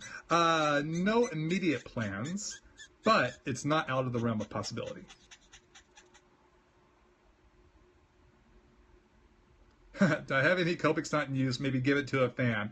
You know, actually, Copic does do a lot of giveaways, so make sure you follow them on their social networks, and you might be able to score a free marker or marker set as a grand prize. So on their Facebook and Twitter pages, I know they run giveaways fairly frequently. So make sure you tune into that. That's a great way to score some markers. Unfortunately, the characters I don't use, the colors I don't use all that frequently, I still need in my arsenal for when I need to use that certain color. So I couldn't afford to give them away, but never hurts to ask.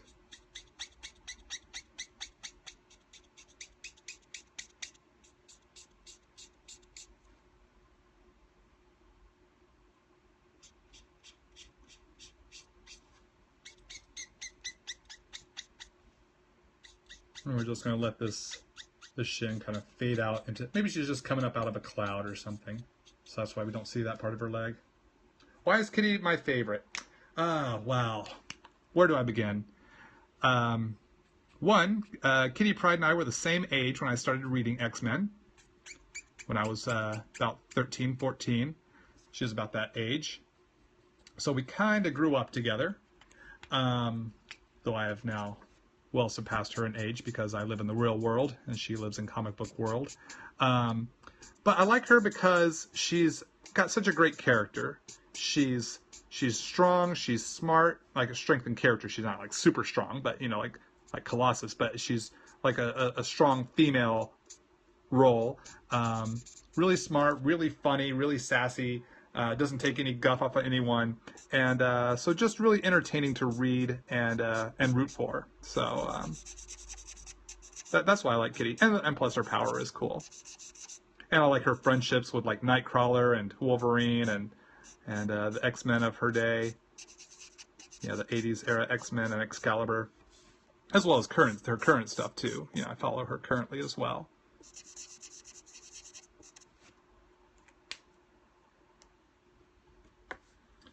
All right, so this is the basic. We'll do the S later, but this is the basic. Let's pull this back a little bit. Ooh. Basic reds for her cape, boots, and skirt.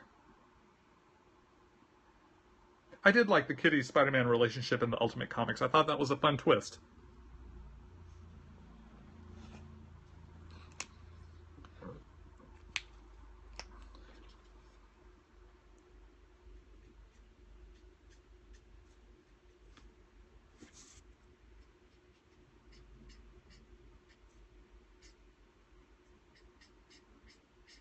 Now I'm coming in with another red, an R27, for both the inside and outside of the cape.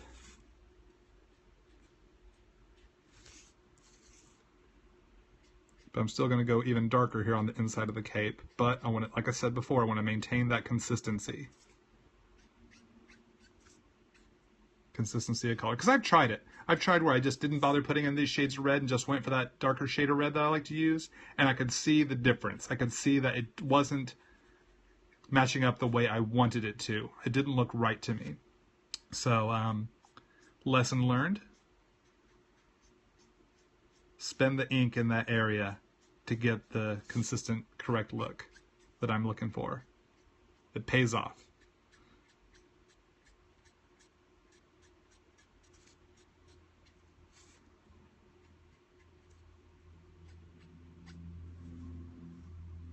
Have you ever hidden a name in your drawing like a shadow or a crosshatch? No, I have not hidden my name in an illustration. You know, I'll sign my name to like covers and stuff when I draw a cover and whatnot, but I've never hidden my name in a comic or in an illustration. Usually because whatever illustration I do, I'm going to end up signing my name, so my name was going to be on there anyway. So never thought to actually try hiding it. Very interesting.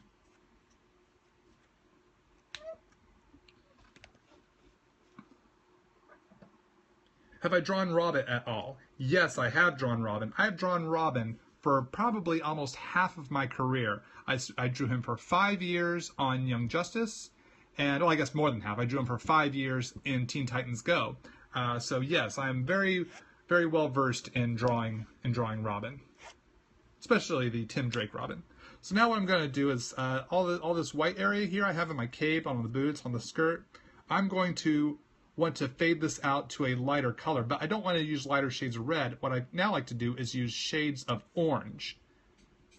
So I'm going to cut in here with orange to give it gives it more of a warm and vibrant look. I'm still leaving a little more of that white available. I'm cutting this orange into the red.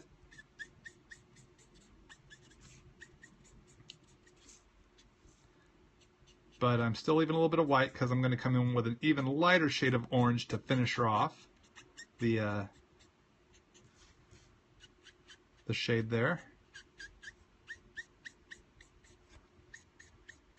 Now, credit where credit is due. I learned this trick by looking at superstar colorist Edgar Delgado's commission work. He had colored a piece I'd done the line work for at a convention. It was really fun to actually see Edgar's colors over my lines on that commission, and so I really enjoy seeing Edgar's colors. And I noticed he used red in his Spider-Man color commissions. Red marker, or I'm sorry, orange inside the red of the marker, and I thought that was so cool looking. It's just like I wouldn't have expected that. So I started giving it a try, and I really love how it makes things much more vibrant. Whereas I was going from lighter shades of red almost to a pink, and it worked all right, but I didn't feel it was as exciting. It didn't capture the vibrancy that I would prefer. Now coming in with an even lighter shade of orange, I was using I believe it might have been a YR07. Now I'm using a YR12. Is that a 12? Yes, a YR12.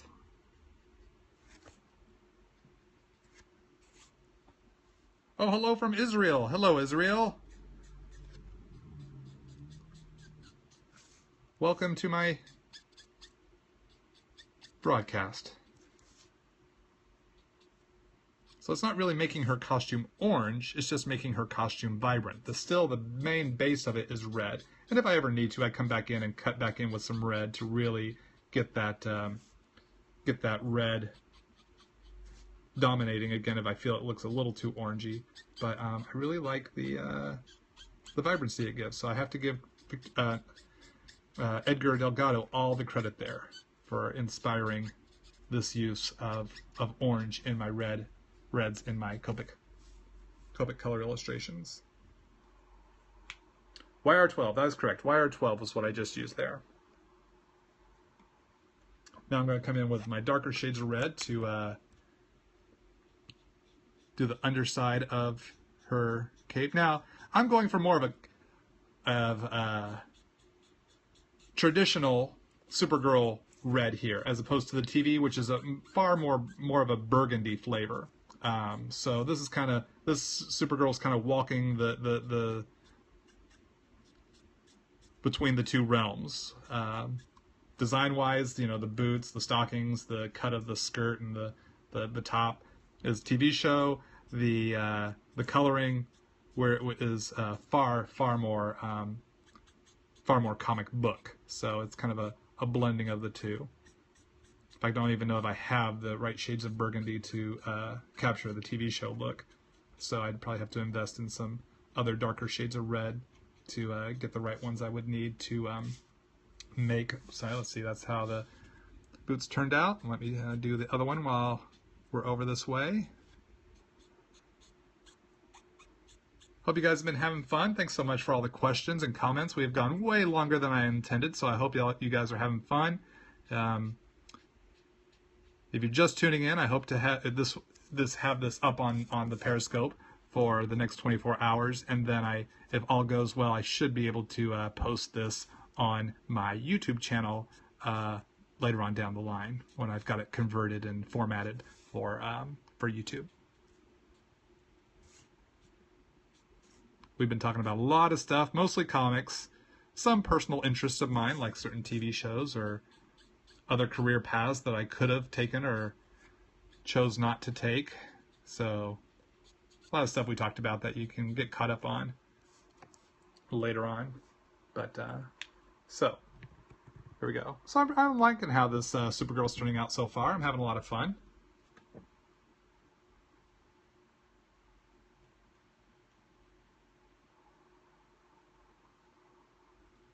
Have I watched Parks and Rec? Yes, I have. I haven't watched season 7 though. Because we don't have cable and I don't have a DVR, we just decided to let season 7 just air in its entirety and wait for it to go to Netflix. So it should be coming up soon, or at least later this summer if it's not posted yet. So I've watched the first 6 seasons, watched them as they aired, love them. Andy Dwyer is my favorite character. Chris Pratt as Andy Dwyer is hilarious. So yeah, definitely like the Parks and Rec. Pardon me? Oh, had a sneeze coming on there. Oh, it comes to Netflix in August. Thank you so much. I know what I'll be tuning into come this August. So let's get a little bit of the yellow in here. Let's get her belt squared away. Oh, thank you for blessing me, guys, for that sneeze. So I'm still leaving a little bit of the white here on certain parts. Oh, I haven't seen Jurassic Park? Oh, gosh, I thought that was a fantastic movie for, gosh, what was that, 20 years ago when that movie came out? I haven't seen it in a long time, but actually, no, we were watching it at Phoenix Comic Con. We were hanging out when Brett Booth and I were hanging out in Norm Ratman's room working on commissions. We had the TNT had a Jurassic 1 and 2 marathon going on. 1 and 3. They weren't showing the second one, so we watched those over and over again. Probably in gearing up for Jurassic World, which I haven't seen yet. I haven't had a chance to get out to see Jurassic World yet. But my wife and I are talking about that, like we got to get out. Maybe we'll go tomorrow.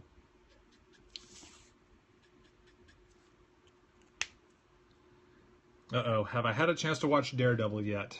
You obviously have been to my previous Periscope broadcasts where I have revealed I have not yet watched the Daredevil. It's in my queue. It's in my Netflix queue. It's there. It's just I have not tuned in yet.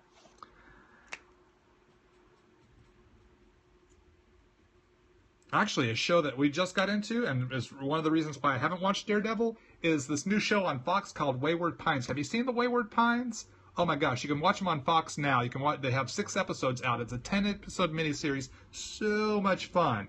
So weird. If you like shows like Twin Peaks, Lost, Eureka, Under the Dome, this kind of fits in that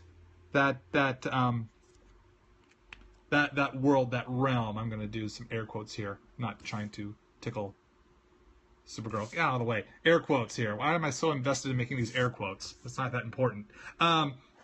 It's really a fun, bizarre show, and it's a miniseries, so they're going to push towards an actual resolution.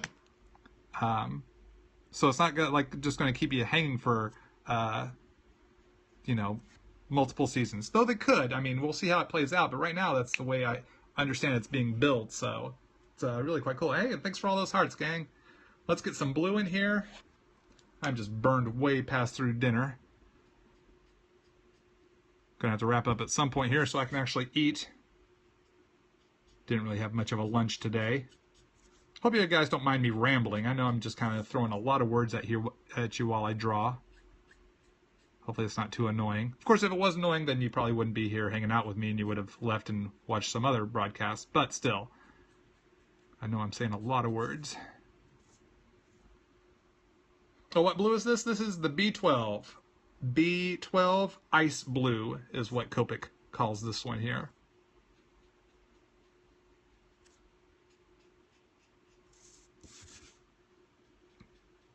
So I'm kind of just starting with a light base here.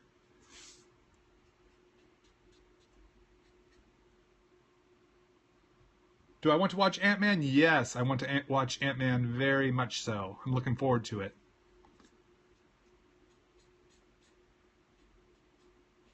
And, speaking of Lost, Evangeline Lilly, who played Kate Austen on Lost, is in Ant-Man, playing Hope Van Dyne.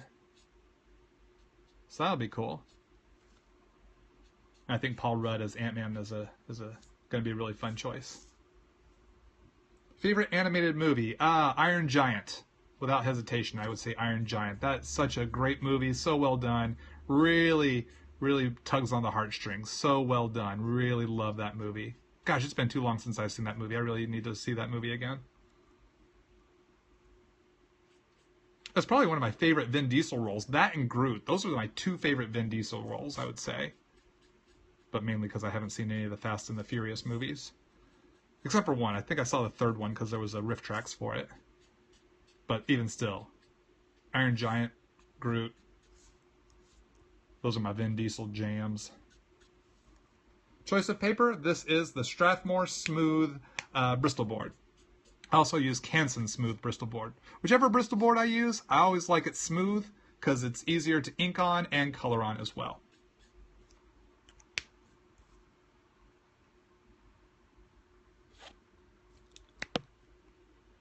I'm coming in with some B14. Kind of start shadowing this out a little bit. I'll probably blend this in back with my B12 again, but in the meantime, let's work in some blue.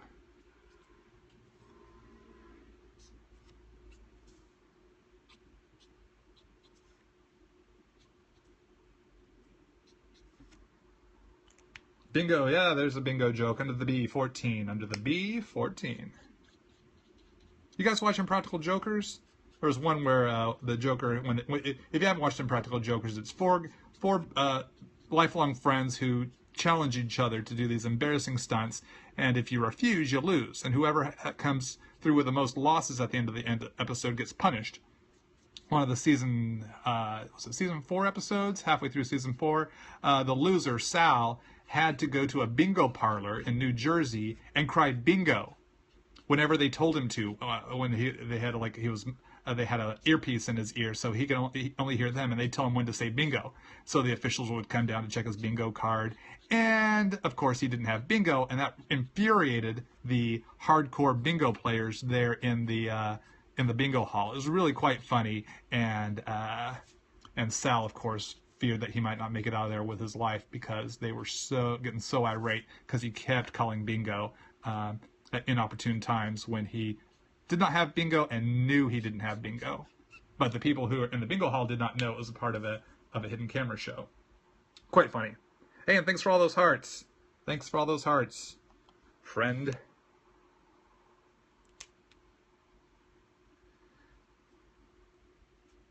I'm going to cut in here with some B000, B000.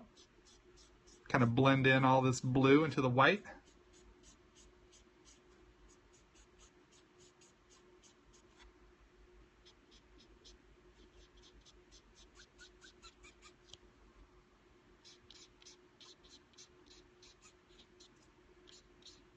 And if you just tuned in, I do my best to answer your questions if I can.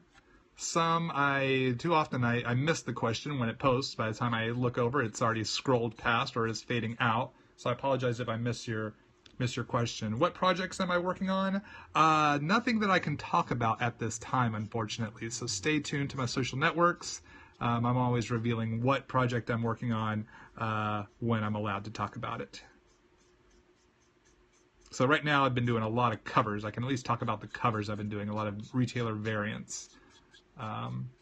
Hopefully y'all have seen I think I did a Civil War #1 retailer variant that's just I saw went up on eBay, a pre-order on eBay.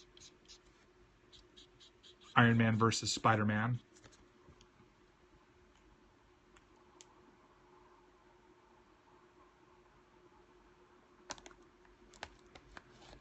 Let's come in with a little B01 here. Oh yeah, liking that B01.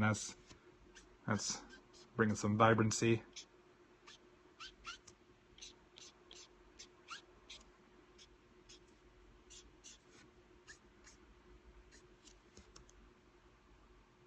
Todd, you are the man. Well, thank you very much. I appreciate that compliment. Thank you. I'm glad you like what I'm doing, man. Or woman. I didn't catch to see who said that, if you were male or female. So when I say man, I mean like in the, like this, like the hey you sort of thing, you know, so the gender-free, neutral sort of way. So you know what I mean. Thank you. Thank you is ultimately what I'm saying.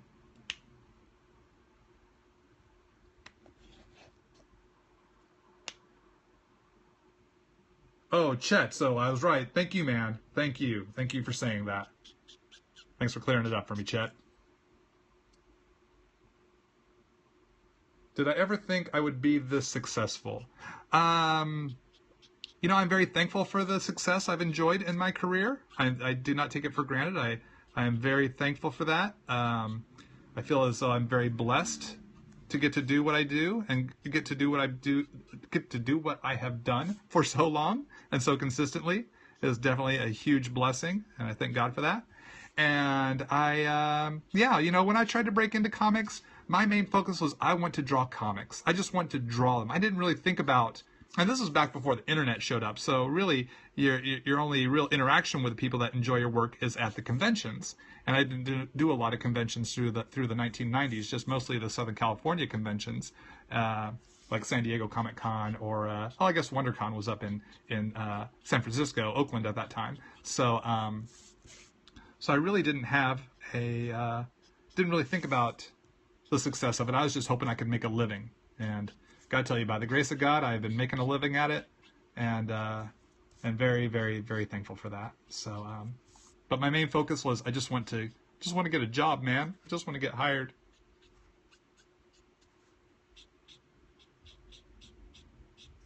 And then the success was kind of a afterthought. So there we got the blue going in here on our costume. Have you ever been to Salt Lake Con? I have not, but feel free to let your con know. If you want me out there, let them know. Say, we want Todd Nauck at this con, and because conventions like to know who the fans want to see, who the fans want at their con, what's going to bring the fans into their con. So let them know. Whatever creators you want at your con, let them know. So now what we're going to do here is, how much do my charge for commissions? If you're talking about my comic book convention commissions, the commissions I do at Comic Cons, that info's on toddnauck.com. You can look at my San Diego posting and get a general feel for what my convention commissions would cost. My commissions for my studio, those vary in price, and I can't quote a price at this time, but you can email me at mail@wildguard.com to get on the wait list for that. So hopefully that answers your question there. Now, since I'm kind of doing the TV show costume, why wasn't I at C2E2 this year? It didn't work out with my schedule. My deadline schedule did not allow for me to travel to too many cons in April because I had just done Seattle and WonderCon back-to-back in late March into early April, so I wasn't able to do C2E2, unfortunately. But I hope to be back maybe next year. So the TV show costume of Supergirl has blue in what is traditionally the yellow parts of the S, and then it's a red S, and then there's a yellow outline around the entirety of the S. So I have a trick for that. Hopefully I'll have time to do that here tonight. I've already gone this far. Let's just at least get Supergirl finished. We've gone over 2 hours. This is going to be such a huge file. There's another Steve's for you guys. Might as well just take it to at least the finished Supergirl color here. Won't have time for a background. My poor wife has been patiently waiting for me to finish this broadcast so we can get dinner. But many of y'all had met her at cons, so you know she's very supportive of all you guys as well. So so she's very gracious in that way. So I'm very, very fortunate. Gonna use that same orange trick on this one here. So R24 base, coming in with some R27. Oh, bless my face. I appreciate that, because pretty much when I sneeze, my whole face just pretty much explodes.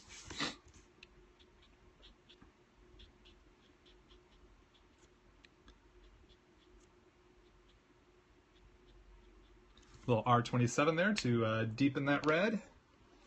And coming over here into Orangetown, we're going to the YR07. Bust out the GoPro. You know, I've talked with a pro buddy of mine about using GoPros for drawing and for shooting our videos. And he said the GoPros don't really work, or at least the GoPro was not working for him. It wasn't really made for shooting art video. Now, I haven't tried that myself. I would like to try it myself just to see. And then a little R12, and then boom, got the S. Oh, gotta get the darker shade in there. I want a little bit of the darker shade for the bottom part of the S. So yeah, so I think I'd answered the question why I wasn't at C2E2. Have I ever drawn the Man of Steel? Yes, I did. Issue 121, I want to say. Superman Man of Steel 121, written by Jeff Johns. Jeff Johns and I did a Superman story. I think it's his first Superman solo story as well. So that was a lot of fun to do. And I want to put a little bit of B14 here in the eyes just to give them a little more depth. Have I ever drawn Wonder Woman? She's appeared in issues of Young Justice, the series I used to do for DC Comics, and I've done commissions of Wonder Woman.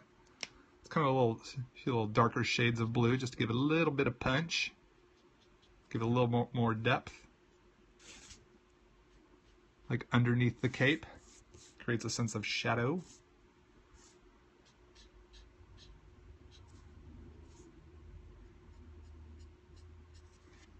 Just want to create just little subtleties here. Those little subtleties just kind of build on each other.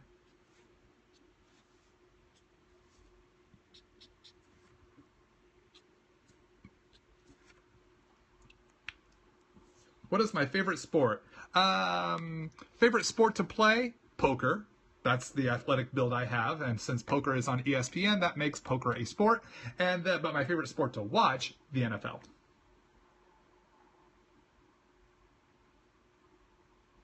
What do I think of the Young Justice show? I think I actually need to find time to watch it. It's on my queue. The 2 seasons are on my Netflix queue. I just have not had a chance to watch it, and since I don't have cable, I can't watch it. I couldn't watch it when it aired on Cartoon Network. NFL team. My favorite NFL team, I'm a native Texan from the Dallas area, so Dallas Cowboys. Am I thinking of making a second sketchbook? Yes, it debuts next week at San Diego, and then I'll have copies on sale online, either at toddnauck.com. If I can't get them up on toddnauck.com fast enough, I'll sell them through eBay until we can get the commerce section of my site built up for that. Yes, Roger Staubach is a man. I was a little kid when Roger Staubach played for the Cowboys way back in the day. I remember they had a Roger Staubach action figure. I was so jealous of my friend who had the Roger Staubach and the Terry Bradshaw action figures, like the Mego style. I was very jealous. I remember those being in the Sears wish book at Christmas time. Oh, what was my favorite commission to draw? That was a question I did not get to answer from earlier because I got distracted with the art process here. Favorite commission to draw? It's hard to remember. I've drawn so many, but I find ways to enjoy everything I draw. Even if I'm drawing Galactus, I find a way to enjoy it because drawing is fun. So it's hard to say what my favorite one is, but more than likely it probably involved Kitty Pryde. Because as we all know, huge Kitty Pryde fan. Cut back in here with a little more B1, or B01, I should say. So sorry.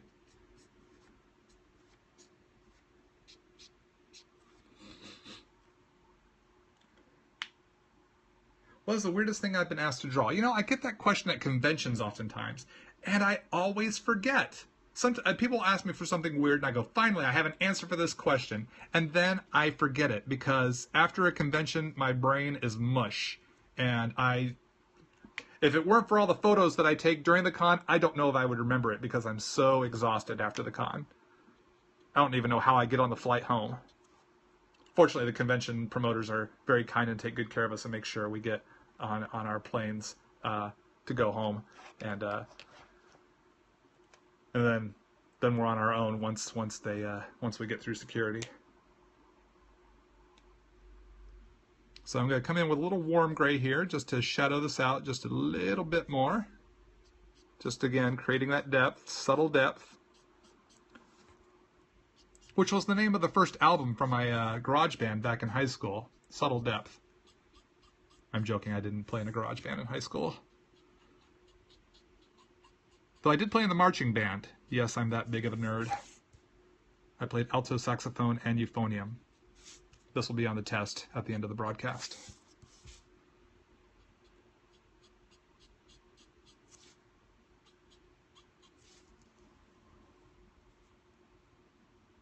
What is expected in a comic book portfolio? Great question.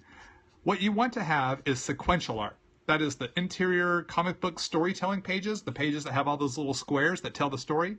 You want a 4 to 5 page scene, and that's all you need. You don't want to show a comic book editor a lot of pages. They don't have a time to look at like 20 pages of art. They can tell if you got the goods or what you need to work on in 4 to 5 pages. So, come up with a good 4 or 5 page scene. If you can't think of a scene to draw, take a comic book and recreate that scene. Relay it out in your way. Retell that story your way. Choose different camera angles, choose different panel sizes. Look at those 4 to 5 pages, consecutive pages. Don't just pick 5 random pages. You have to actually tell a story or a portion of a story. So they can see that you can actually tell a page-to-page story, and retell it your way. But don't pick an artist that you're a big fan of. Pick an artist or a comic book that you that you're not a big fan of. Pick something that's not. So if you're a big Jim Lee fan, do not pick a Jim Lee comic book. Pick something else, because you're going to be too influenced by what Jim Lee has done or what your favorite artist has done. So pick a comic book that's not drawn by your favorite artist, but maybe an artist that you like, or maybe an artist that you don't like. I don't know. Everyone has their own taste. But pick a scene from those. That will help you to do your own thing. So, and then we have that last little trick. Where did I put that thing? We're almost done here, guys. We have gone well past the 2-hour mark. Hopefully this file won't be so big that I can't use it or put it up on the YouTube. It's going to be enormous. 2.5 hours. My goodness. All right, so you're probably saying, Todd, where does the yellow go in this S? You've used all the space for the blue and the red. Yellow gel pen. I got a yellow Jelly Roll gel pen. Gel pen? Gel pen. You see me use the white ones in my Post-it note sketches. Picked up a yellow one, so I can use this yellow. Now I'm trying this. This is experiment. This is working without a net, people. Live TV. I'm just busting into this, hoping that it will work. That I can put the yellow outline with gel pen, and it'll be nice, thin, crisp, and clean, and look as awesome as the girl who wears the costume on the TV show. I forget the name of the actress. So here we go. You guys are witnessing an experiment right here.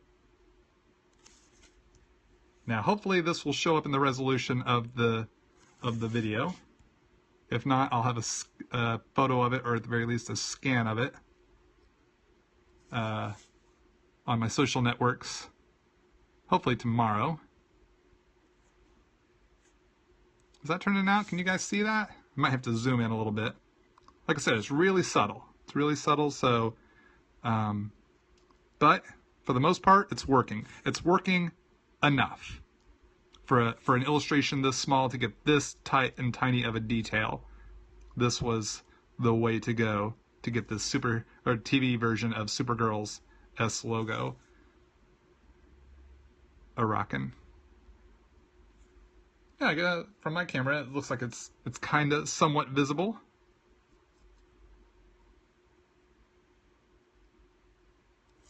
All right, so let me bring her up here closer to you instead of moving the camera down there. So you can see the yellow around the S, the perimeter of the S.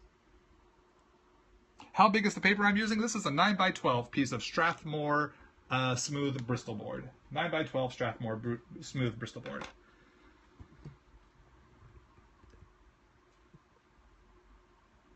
Worth the experimental danger, you know? No risk, no reward. You know, you learn as you go. You take a chance, and there you go. So here we are. This is the 2.5 hours we have spent drawing this Supergirl here. I want to say thank you so much. Oh yeah, sketchbook tees. I forgot about the sketchbook tees. While y'all look at this picture of Supergirl, let me grab one of my sketchbooks.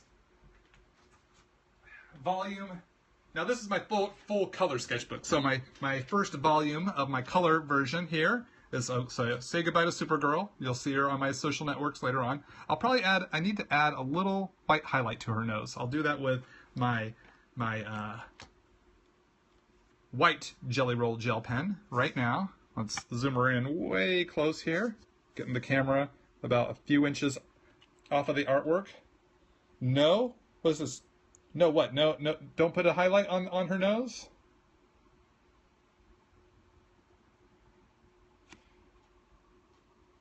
I'm going for it.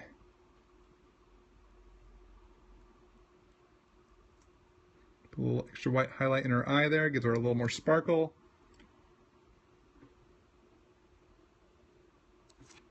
Put a little white highlight on her lip here for a lip gloss sort of look. Ba-boom.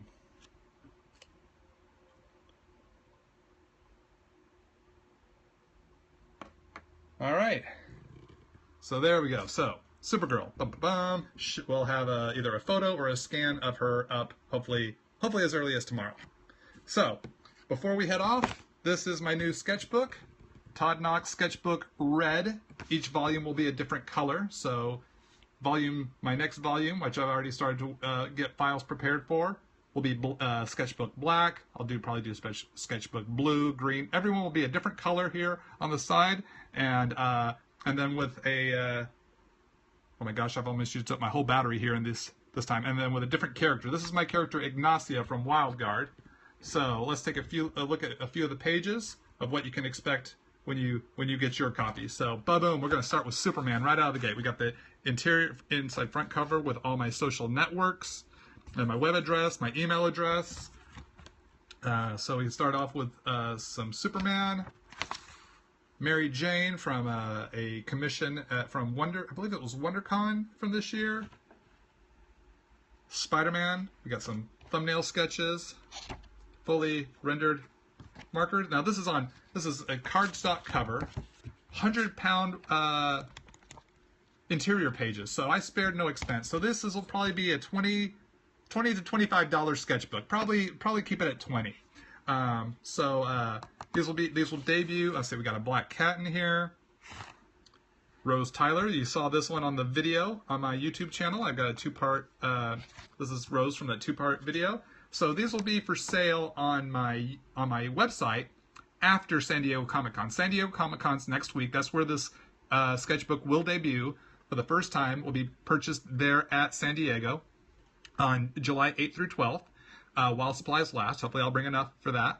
And then afterwards, after the con, I'm going to talk to my web buddy, and we're going to build a commerce section for this sketchbook. And you can then, let's show you another page here. Then you can purchase it right from my website, and we'll have shipping and everything there for you for U.S. and international. Might be a limited number of previous sketchbook and this sketch bundles at a discounted price. So keep an eye out for that if you didn't get my 2010 black and white sketchbook. This measures 8.5 by 5.5. My black and white sketchbook is 8.5 by 11. So let's see, here's a Rogue. So a lot of Copic color pieces. This was a Sketch Retweet Contest prize. If you don't know about my Sketch Retweet Contest, go to toddnauck.com. Go a couple of posts down. You'll see my San Diego Con Sketch Retweet Contest info there. And let's see, here is the pencils and inks for which I then converted to purple just to make it look interesting for the book. It was not drawn in purple. This was done for a Robot Chicken auction, charity auction, and a Psylocke commission. The thumbnail sketch, really tight thumbnail sketch. That's crazy tight for a thumbnail, but it was only drawn about that size. And then this is the tight pencils, and then here's a watercolor of Psylocke, which I never posted the final Psylocke watercolor illustration. This was a work in progress illustration. So we'll let you look at 2 more pages here, and then the rest will be a surprise. So this will show you maybe the first quarter of the book. So and yes, when you buy it online, I will sign it for you. No extra charge for the autograph. I will sign it and ship it out to you. So the initial pencils of a Ilyana Rasputin Magic from New Mutants, and then the tighter pencils, and then here's a Kitty Pryde. We'll end on my favorite character Kitty Pryde. These are two different Copic illustrations that I merged into one to make this page here. So, so if you're coming to San Diego, come to my table at Artist Alley, table II02. All this information's on toddnauck.com. And if you can't make it to the convention, please participate on my sketch retweet contest on Twitter. All the info for that is on toddnauck.com. Maybe you could win a head sketch of your character, of a character of your choice, not your own personal created or own character. Unfortunately, I can't draw those, but you can choose your favorite Marvel character, favorite DC character, something like that. Then I'll be happy to draw that up for you and ship it to you if you win. And after the con, if you can't make it to the con, these will be for sale either on toddnauck.com or on eBay. So stay tuned to my social networks. I'll let you know when these will be for sale. I'll have a limited number up for sale on my website or eBay, and then I have to have a bulk of them available for conventions. So don't want to miss out on that. Thanks so much for hanging out with me for the past 2.5 hours. Can you believe we had this marathon Periscope broadcast? Thanks so much for hanging out. This is the cover. This is my character Ignacia from Wild Guard, and thanks so much for hanging out with me, guys. Don't go. I wish I could stay, but I am hungry. I worked through dinner. I did this for 2.5 hours. I'm starving. All I had was a granola bar for lunch. That was my mistake, but still, I need to go eat. My poor wife has been waiting as well. So thanks so much, guys. I really appreciate hanging out with you. Thanks for all the likes. Thanks for all the questions. Thanks for all the comments.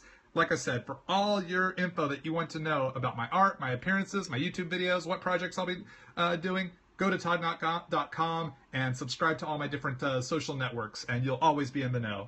And stay tuned for my next Periscope broadcast. Hopefully it'll be sooner than we think. Thanks a lot, guys. We'll talk to you soon.